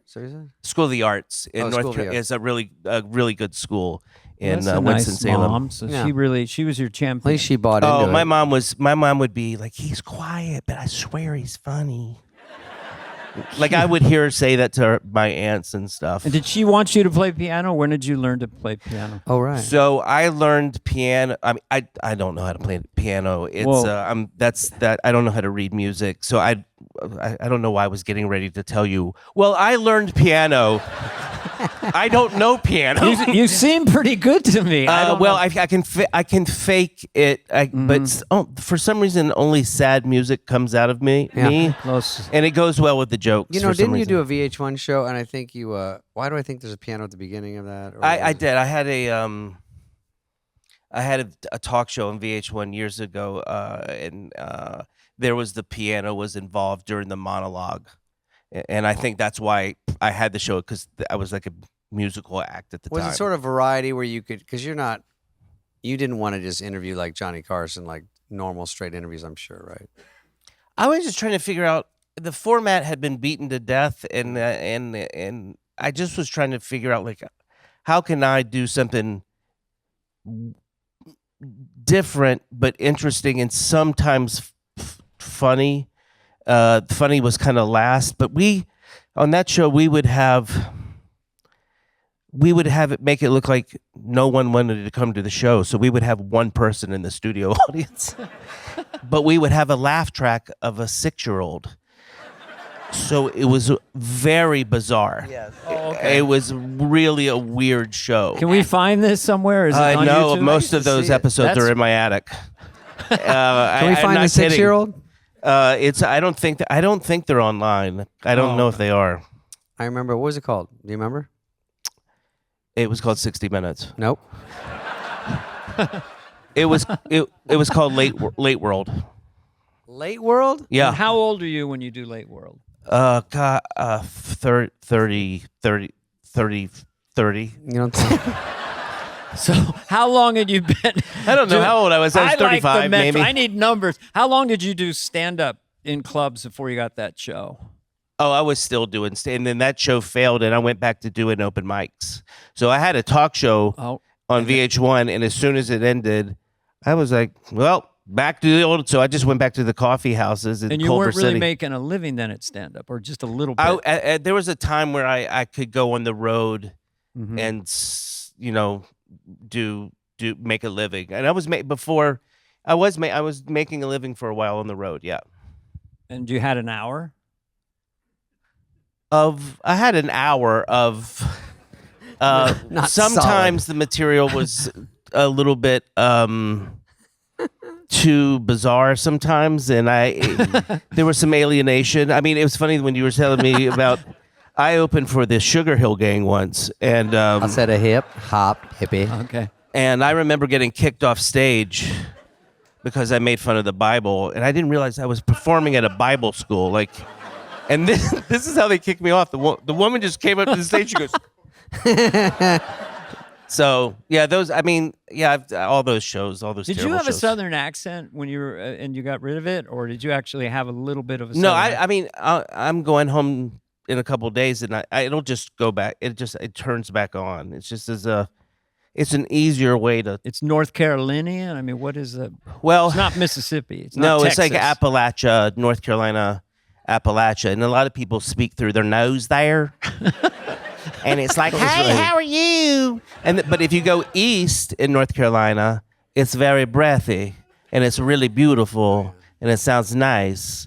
But so there's all kinds of different accents that you must pay attention to. What did you think of Daniel Craig's accent in Knives Out? Well, I thought it was kind of cool.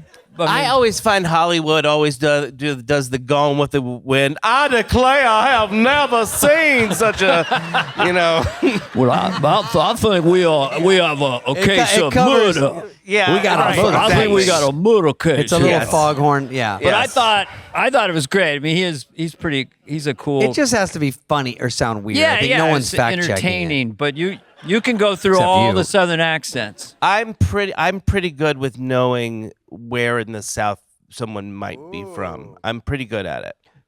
Okay. I did a movie. I talk like this. Where am I from?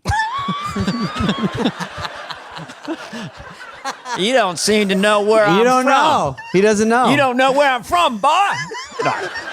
I have a friend from Mississippi. He kind of talks like this. Yes. I'm from Columbia Falls, Mississippi. Yes. Sound just like Gomer Pyle. That's right. Grew up, and he was a real sincere fella. What these snaky fellas trying to get your money, Dana?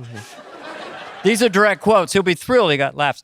But Dana, I did a movie where I was playing. They go, "You're going to play New Hampshire accent." So first of all, okay, that's a tough one. I smell an Oscar immediately. And so I say, I'll go. They go to a dialect coach.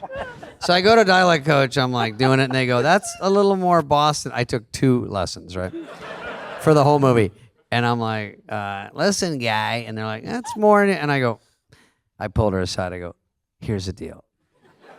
My audience is 4 to 8 year olds. All right, I just have to sound funny. All right, they're not gonna go in there with a microscope." They go, "Oh, if I just don't sound like Joe Dirt in one movie, they'll be happy, all right?" They'll go, "Oh, that one's different." So it was a kids movie, and they're trying to get you to do New Hampshire? They're not supposed to be kids movies. They turn funny. into it because because you're the star of it. Yeah.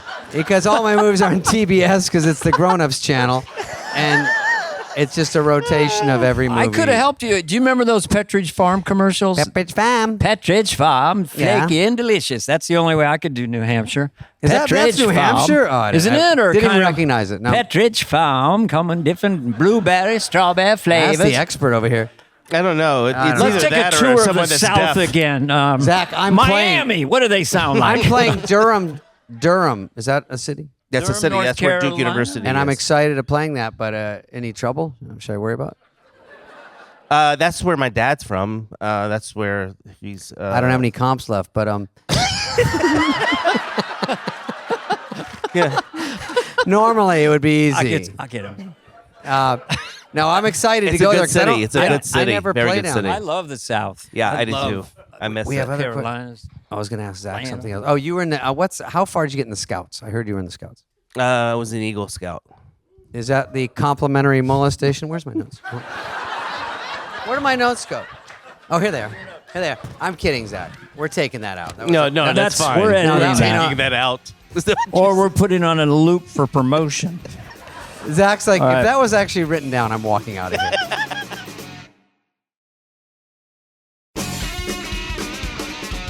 Oh, well, let's ask him about. What do you want to ask him? I want to. Well, we can talk about The Hangover for a minute. You were in The Hangover. This is like the theater Well, show. Hangover was like You were in The Hangover, and then everyone applauds. That calls Applaud!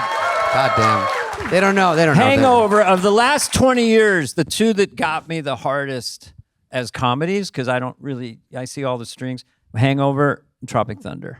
Yeah. Those are two that caught me flat-footed. Yeah. And you were in which one? I was in. Sorry. I was in the Hangover. Yeah. So you go from comedian. People know you. You're going along. You've done a special live at Purple Onion stand-up special. Yeah. And then Todd Phillips calls, and you go on. What happens next? Are you the first choice for that, or do you know? Do you remember? It's a real question. I mean, listen, I've been a fallout on every movie I've ever done. Oh my God. I don't know. That's not a mean question. That's just like sometimes the movies come together and they go, "We got this one would be a good accent." Obviously, Zach's great. It's a funny part to play, and they let you do. It seems like Todd, who seems like a really funny, cool guy, let you do what you do, and. Well, I think he was going to stand-up clubs. I think that's what he had told me, and then that's where he knew me from. Because I don't know if I'd done much otherwise to be seen on screen. But so he asked me an audition. I think I was living in Canada, and I'm terrible. I just don't like to audition. I've always been bad at it. I usually get. I mean, I have so many stories about. We all do, but could you tell us one of a really? Well, people might want to hear because I mean, I don't want to, but there's just so many. I just was so not into the process of it. I mean, the first time I ever got a laugh in an audition was when I first auditioned for a drama. And they were laughing at me. Well, sometimes the problem is if you're a comedian, you read things and it feels sort of stiff because you're a bit quirky or charactery. And so when you're reading super flat lines that are just written for a generic comedy, they'll tweak them later if it's him or somebody. But as is, it's sometimes for your personality, maybe it's not hilarious when you do it because it's so basic, but if you brought your stuff to it, then it's funny. So maybe he saw if you could bring your weirdness to it, then it's great. Well, I think also at that time I was a bit older, and I think I was kind of, not to be cavalier about it, but I think my attitude was, well, this is probably going to end soon, meaning this pursuit of whatever this is.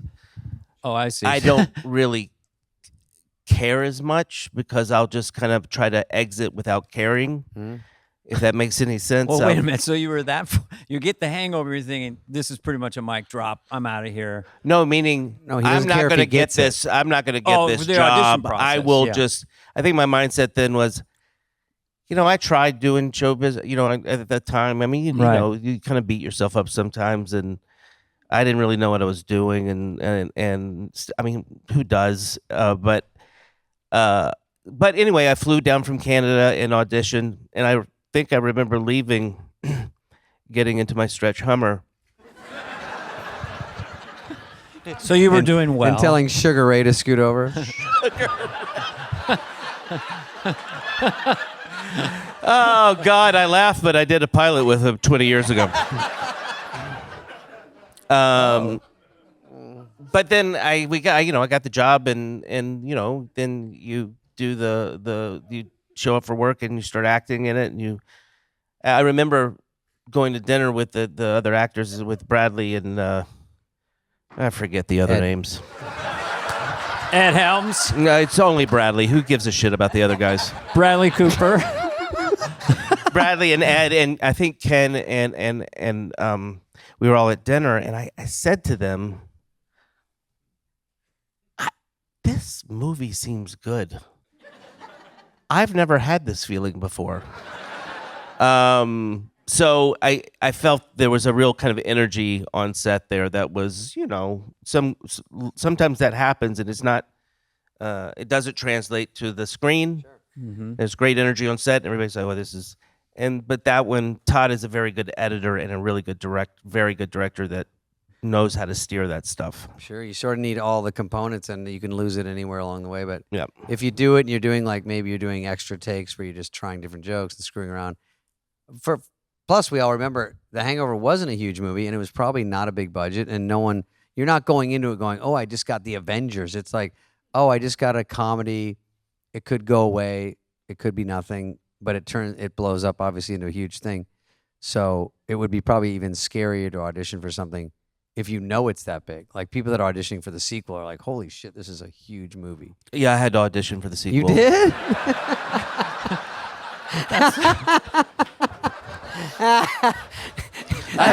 Hollywood. That's You're gonna read shameful. with Brad You were Cooper so in this. good in and the you're like, first oh, one. that's great. I had this guy come up to me once, and he goes, "Hey, are you an actor?" I go, "Yeah." He goes, "Are you the guy from Hangover 2?"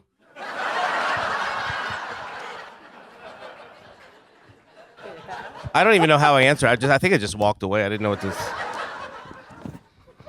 Where's the baby now? You still stay in touch? They didn't like Todd. He had a baby. That sounds like Brody. Oh my God. Brody Stevens is a great comedian. Oh, and he's Zach the was very best. good friends. I was He friends passed with. away. He toured with me for a while at the very end and passed away. And God, I was just thinking today because I knew you were close to Brody, and so I was clicking from your stuff because I don't know who you are, and I was clicking from you, and then I'm jumping over to Brody's shit trying to remember all his jokes, and I just saw a clip of him. Classic Brody, not bombing, but getting so mad at the crowd. And the crowd's like, we didn't do anything wrong. They're just not laughing that much. Right. And he's going, arms crossed, negative. And he was doing all his jokes. I'm dating a girl from Greece, the movie. She's 75. You know how many I was trying to think of all these jokes he has, Dana. I don't know if you knew him. And everyone, I remember. we'd stand in the back and laugh. That talk show on VH1 I was talking about earlier, he was the warm-up guy. Yeah. And I would like peek behind the curtain to see what was going on. And Brody just would be going, Whopper or Big Mac, you make the call. That's actually probably pretty good. I mean, for a warm-up guy, just energy, right? You know what? He did it on our Lights Out show, and I'd peek my head at the same thing, and they go, hey, something's going on up there, and he goes, you're negative, you don't deserve David Spade. He was in Police Academy 4. He's from Michigan, and he's not coming out until I give the green light. And I'm going, what? Why is he yelling at the crowd? And the crowd is like 9 people, And but he had so many goddamn fucking. One of my favorite jokes. moments with him, God, it's early on, and we were hanging out. We were at my apartment in Santa Monica, and Margaret Cho was on television, and we were just watching in silence. I don't mean it like that, but we're just watching it, and after a couple minutes, Brody just yells at the TV, not trying to be funny. She had a sitcom. Why come me don't have one? Why come me? Why come me don't have one? He answered his own question. He goes, I'm doing pretty well in show business. I'm finally able to take my mom out to lunch and pay for half. Right? Is that it? I'm a professional mangler. One more. I am not a member of the Mile High Club, but I did masturbate on the Ferris wheel at the Pomona County Fair. So many jokes. He was so funny. But I'm saying him because he was in, I think you put him in one or two things, because he goes, you know me, I'm the guy from Hangover, Hangover 2, Due Date, Cut Out of Funny People. Yes. Yep. Yeah. I think, Todd saw Brody. Todd Phillips saw Brody while I was doing shows at the old Largo. So that's why Brody's in those movies. I didn't have anything to do with it. Okay. If I had something to do with it, he wouldn't have been in any of them. Todd's got a good eye, though. Yeah. Fuck yeah. But I miss him so much. I was missing him so much. David, I may have told you this the other day, but there wasn't a podcast, so I'll say it again. But I was missing this guy we're talking about, Brody, and he was known for alienating audiences. That was one of the reason I think comics liked him. Charms, yeah. Perversely, is we would all rush out to see him turn audiences away. We had a few of those in San Francisco. And he's bombing in Montreal, who used to have this baseball team, and blah, blah, blah. And Brody just looks out at the audience while he's bombing, and he yells out, "No wonder the Expos left!" He was a pitcher at ASU, I think, and he goes, "I threw 88 with movement." He would say that in the middle of his act too. A very funny guy. I won't read all his jokes. So Hangover worked out for you? Is that the end of that story? Yeah. Did you so this is the first time you're getting actual extra money? Yeah. Did you buy a Rolls Royce or anything? I mean, did you do anything with what was that like when you first had extra money? Yeah. I bought 4 elephants. Smart. No, I bought a place. I bought a place in North Carolina, a farm. I'm not a farm, but a place to try to be a farmer. For a nickel. But I don't live there anymore. But yeah, I got that, and then You went home and bought them all? Just to show off. I don't remember. I got a lot of fur coats for all my aunts. Sure. Did you? Everybody gets a fur coat.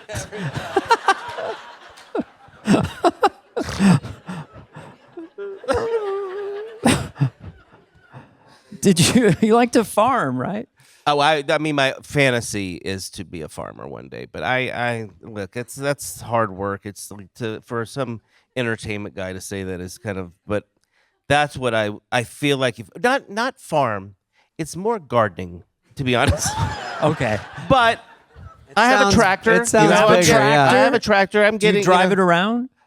No, Dana. It's for my Insta.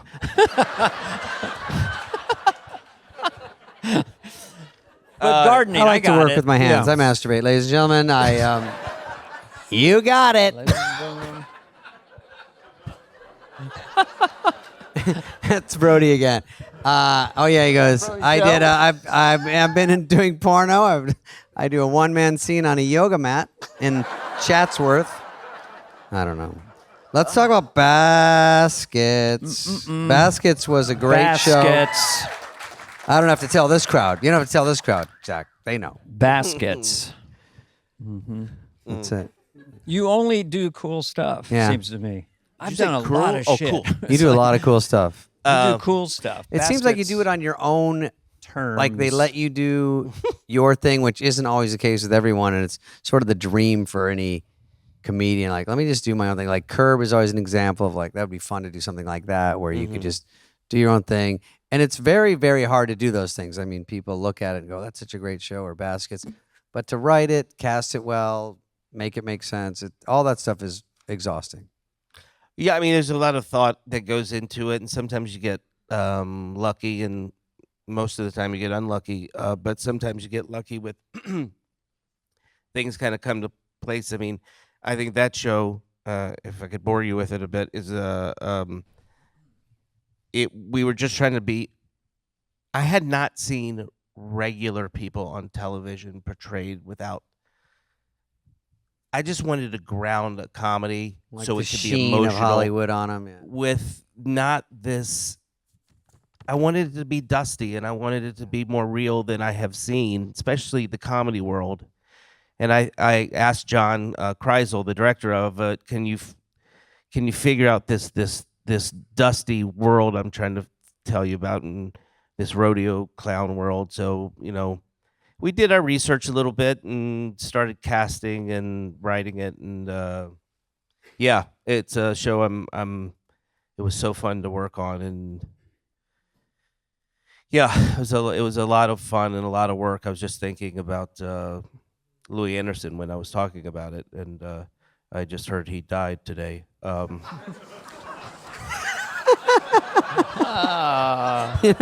He would have fucking laughed. Yes. Oh, he would have loved Every that. comedian laughs at any joke by that. Oh Louis, my God, Louis was. When did that strike you? When did you figure that out? I'm gonna have Louis play my mom. Louis C.K. and I were All the Louis. Well, there were two Louis in this Louis C.K. conversation. Louis C.K. and I were talking about the mother, to cast the mother, and he was asking me what I was thinking about, and I said, well, Oh, I'd already called this British actress named Brenda Blethyn, who I really, really like. But for some reason, that didn't work out, and or she didn't get the email. That's what I think. There was just no. She didn't get the email. So I was telling Louis, I was kind of imitating the voice. This is a story I've told many times, but and I was doing the voice, and he looked at me and he goes, "Like Louis Anderson's voice?" Wow. And I said, "Yeah." And Louis goes, "Should we call him?" And I went, "Yeah." And that was it. Wow. There was this weird. Louis had, and I didn't know this, but he had been channeling his mom on stage for a long time. Yeah. And that was kind of that was the lucky part about it. But I had always loved him. I loved his vulnerability, even in his stand-up. If you can observe these kind of things, it's fun to kind of try to figure out. And I thought, he can do it, but not. I don't want it drag. Right. It has to be real. The first day they put a lot of makeup on him, and I was like, can we get some of that off? He's the part. So just, we put some wonderful costumes on him, and the makeup was wonderful. And Louis is, I think when you come from such a background like he did, I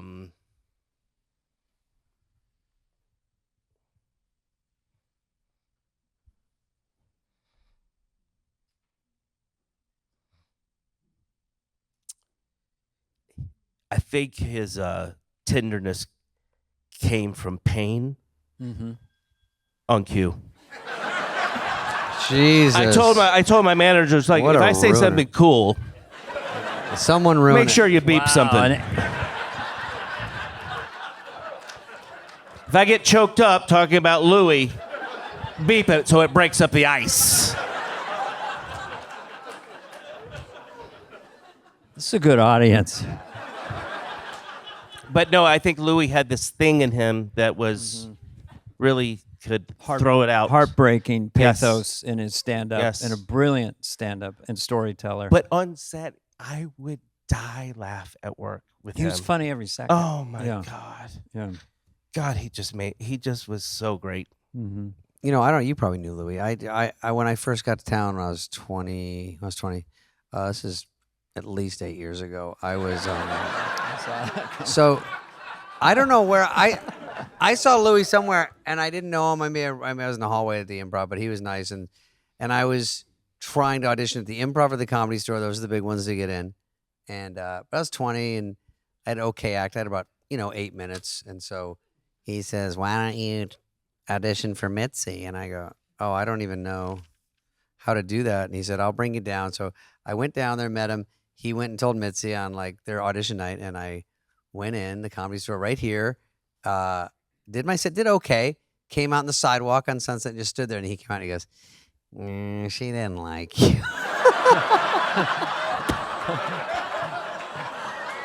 I go, "Oh." It's tough, man. I auditioned there once, and then you have to go see Mitzi. Did you go over to her table? No, he was a middleman. Ushered you out? He spared me watching her go. I'm sure she would have been rougher about it. He was like, "Yeah, I auditioned, and she said to me, 'Get some puppets.'" It's not bad advice. Yeah, I auditioned for her, and nothing. Nothing happened. You're in the main room next night. Yep.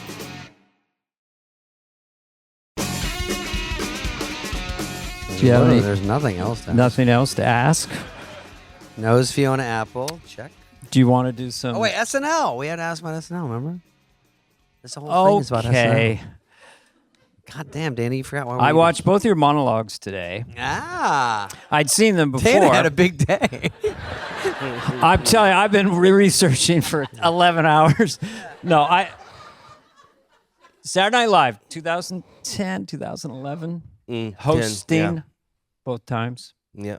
And someone today mentioned you And Kenan Thompson's what's up with that? What's up with that? Was he in that? And you came out, this guy with this long flute in this weird jumpsuit. Yep. And it's a very Was that the double-sided flute? Yeah. Does it? You guys remember that? Dexter's flute? Yeah. You just came. It had no lines. You just came out, played, and I didn't even know pranced. that was you. I saw it. Yeah. But it was something very indelible about that. Yeah, I remember that. It was. I still have I have the jumpsuit. It's in my closet. I usually don't keep any of that stuff, but I have. It's quite. It's comfortable. I wear it a lot in Canada while I'm chopping wood. But yeah, that was a flute. I remember they had like a double thing guitar, and I was like, I don't know. That seems like, can you build a flute where the guy does this? And they did. Yeah, it's like That's the great thing about that show. Can you maybe get a prop like this? They're like, yeah, sure, Yeah, sure. Yeah, They it's can do magic anything that way. within 24 hours. Yeah. Yeah. And you did. I read one. Maybe you were brought in as a guest writer or something. They said there was a Britney Spears sketch that you pitched an idea with you and Will Ferrell. Yeah. 10 years before you were brought in as a guest writer or something like that. Well, I thought I was brought in as a cast member. You were And I making got They there never and- tell you what you're brought in. No, I as. couldn't figure it out. There was Yeah. a weekend. I was like, oh, I don't. I guess I'm writing. So I wrote. Looking back, I feel really bad about it, but not that it was there were 2 sketches that I pitched to her, and it was just she and I in this office alone. And Britney Spears. the first sketch was Will Ferrell. We were going to shrink him down to be the bodyguard to her belly button. You love it. Love it. Right? That Yeah, sounds that's great. That sounds funny. That's great. And so that was basically what I said to her. I remember a tumbleweed going through the conversation on my back. I mean, it's not her fault. And then I thought at the time, because she was so kind of pop sugary, I said, look, I think it would be funny if you were to do a straight interview with something like Entertainment Tonight, and you're just answering these banal questions, and you happen to be bleeding from the mouth.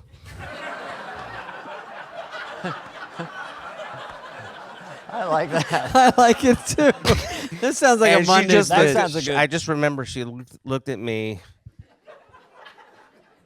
and then I remember looking at the ground. And the ground. And I remember looking back up, and we made eye contact, and she goes, yeah, that's funny.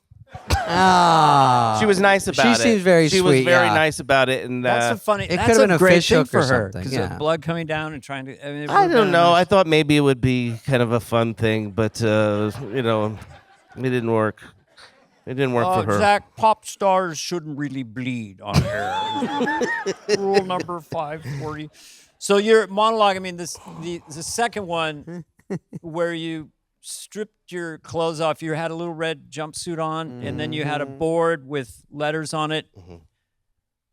Like, Well, do you want to talk? No, it's fine. It's incredibly- It's something I had been doing in my stand-up. I mean, in my late 30s, I was going around the country with the board. And, with the board yeah. in a little Orphan Annie dress and The glitter. dress too. Oh yeah, I have. Oh, that was in your club act. Oh well, I would at this time I was kind of doing bigger. Your Okay. club act. Bigger. Club act, kid. You got your club act and your I was regular doing act. Uncle Tampon's Comedy Cave in Tampa. No, I was doing Yeah. shows, and so I had that You had- one under It was a thing that destroyed. It was so it was funny. something I liked doing, and I was trying to be absurdist and somewhat political at the same time back then.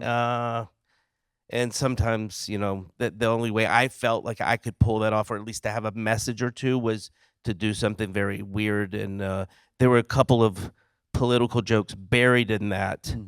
That and then I would change it from time to time. And I actually got someone tried to sue me because of what was on those flip charts years ago. Really? Yeah. Interesting.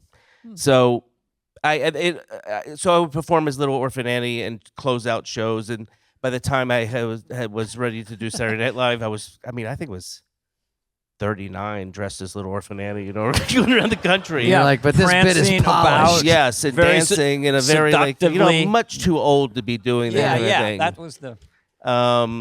But they're like, John Hamm did this last week. You're like, what? I've been sitting on this. I don't even know you. Yeah, that's I remember that bit. Yeah, God, Jesus, it haunts me. Do you remember the first time you met Lorne Michaels? It doesn't have to. Any thoughts about him?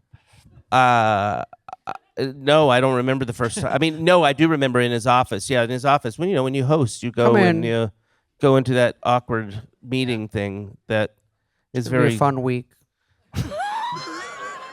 You excited? You're coming off that hangover heat. Everyone the loves minute it. you're hot, you feel yourself getting less hot. Lorne has a lot of. When you know you're hot, you're cold. Anyway, let's bring everyone in. They bring everyone in, and then they pitch all the ideas. And Zach says popcorn, right? Yeah, he has popcorn all day long. You like unsalted. butter? Mm-hmm. It's unsalted, isn't it? Butter. I've always liked butter. He's an interesting person. Jiffy Pop.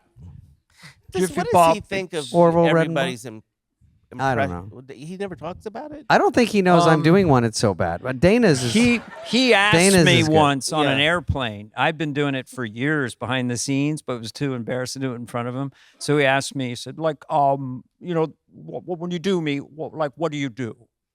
Right. And I balked at that moment. But years later, I was at a restaurant with Lorne and his two assistants and Rob Lowe in Santa Monica, and he said, do it for me. So I started to do it. And I said it was just him at the board on the Wednesday night picking the show. And he would get mad. He'd go, I still have no fucking first act. And then he'd go into the bathroom. And coincidentally, this is a true story. So he's doing that. And then he tells me to tell the Paul McCartney story when I met him at Lorne Michaels' house. So I'm doing Paul like this and going on and on like that. Lorne's looking up and goes, could be, yes, yes. And I did an impressionist tap out. And it's Paul. And I'm going, dooba-dooba-dooba-dooba-doo. And then Oh, Paul was behind you, and he Paul knew was he was there. coming in. I had it. I get tapped out. Once I had John Travolta. I was on stage in Denver, and I'm, these guys are going crazy like that. And then tap out. It's John Travolta. That's funny. Yeah, it's an impressionist tap out. But anyway, Lorne, I think at this point gets it. Everyone does it. And I think he's kind of likes it. I believe. Don't you think so? It's compliment. It's I mean, funny there's and nothing silly. negative We all about love it. him. I mean, he's brilliant. The Lorne, his isms, his life little things.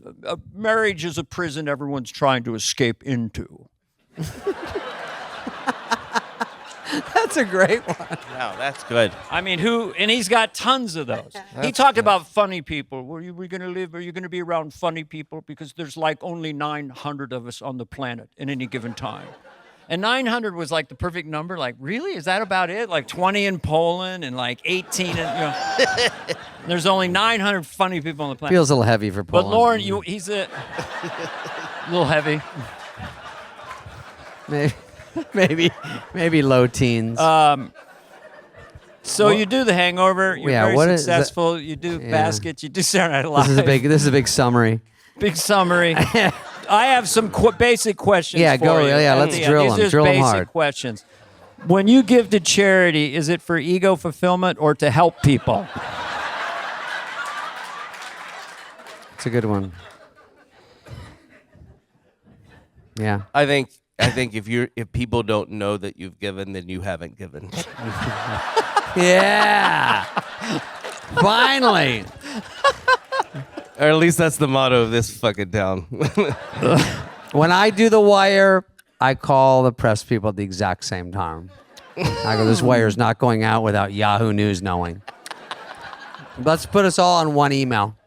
The best thing about being famous is good table at Soup Plantation.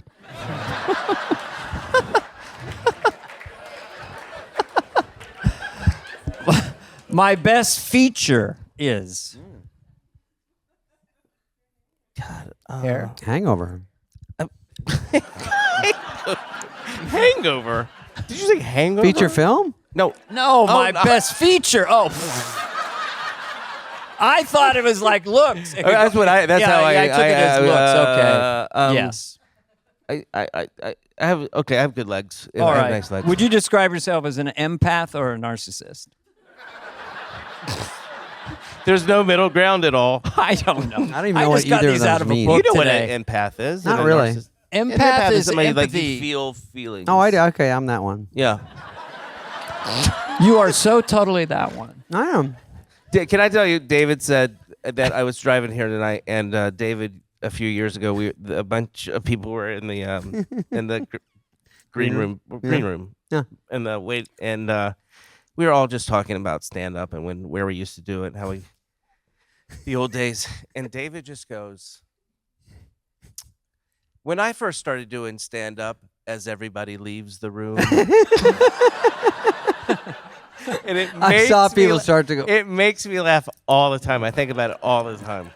Dude, he was here 2 weeks ago, and I talked to him for 3 minutes, and I laughed so hard. I go, I can't even talk to you anymore because I knew we were doing this, and I go, God, he makes me laugh so fucking hard. And then I came over here because you're one of my favorites, and I start to watch you stand up, and I go, oh no, and then I had to go after you, and everyone's like, ugh. That's not true.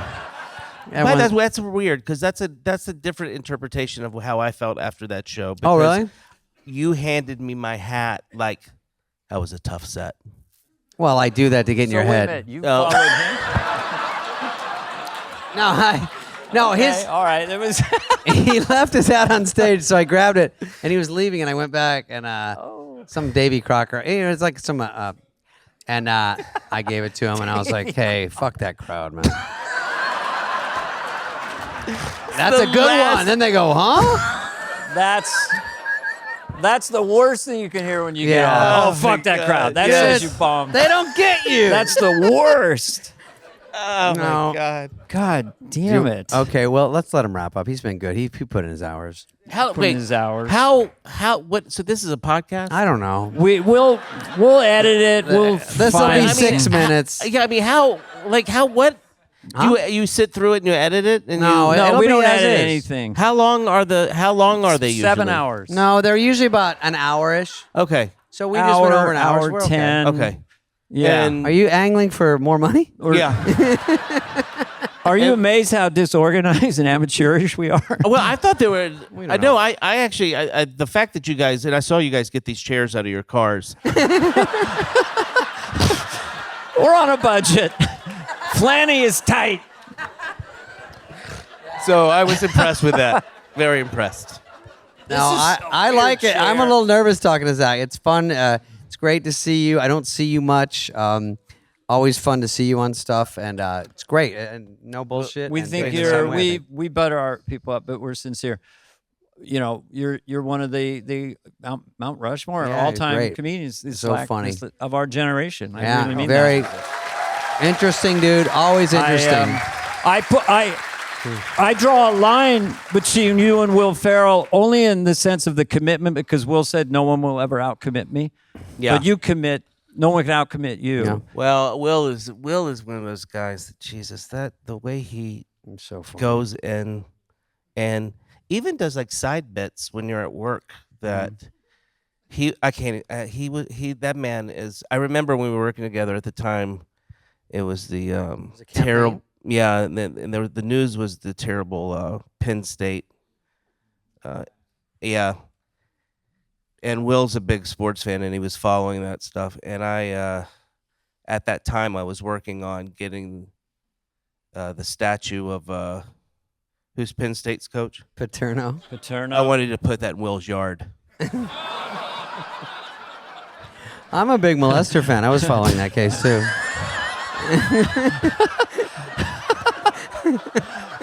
It's gonna be a very interesting podcast. It's okay. You're revealing yourself. It's That's good. okay now. Supposed to be authentic. I know. These are all just, I don't know. We're at Largo. It doesn't matter.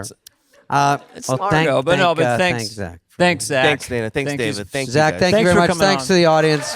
Thank you. Appreciate it. Have a great night.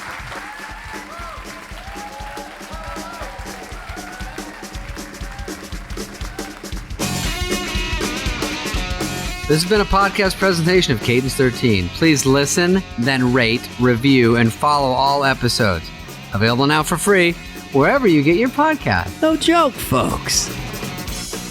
Fly on the Wall has been a presentation of Cadence 13, executive produced by Dana Carvey and David Spade, Chris Corcoran of Cadence 13, and Charlie Finan of Brillstein Entertainment. The show's lead producer is Greg Holtzman with production and engineering support from Serena Regan and Chris Basil of Cadence 13.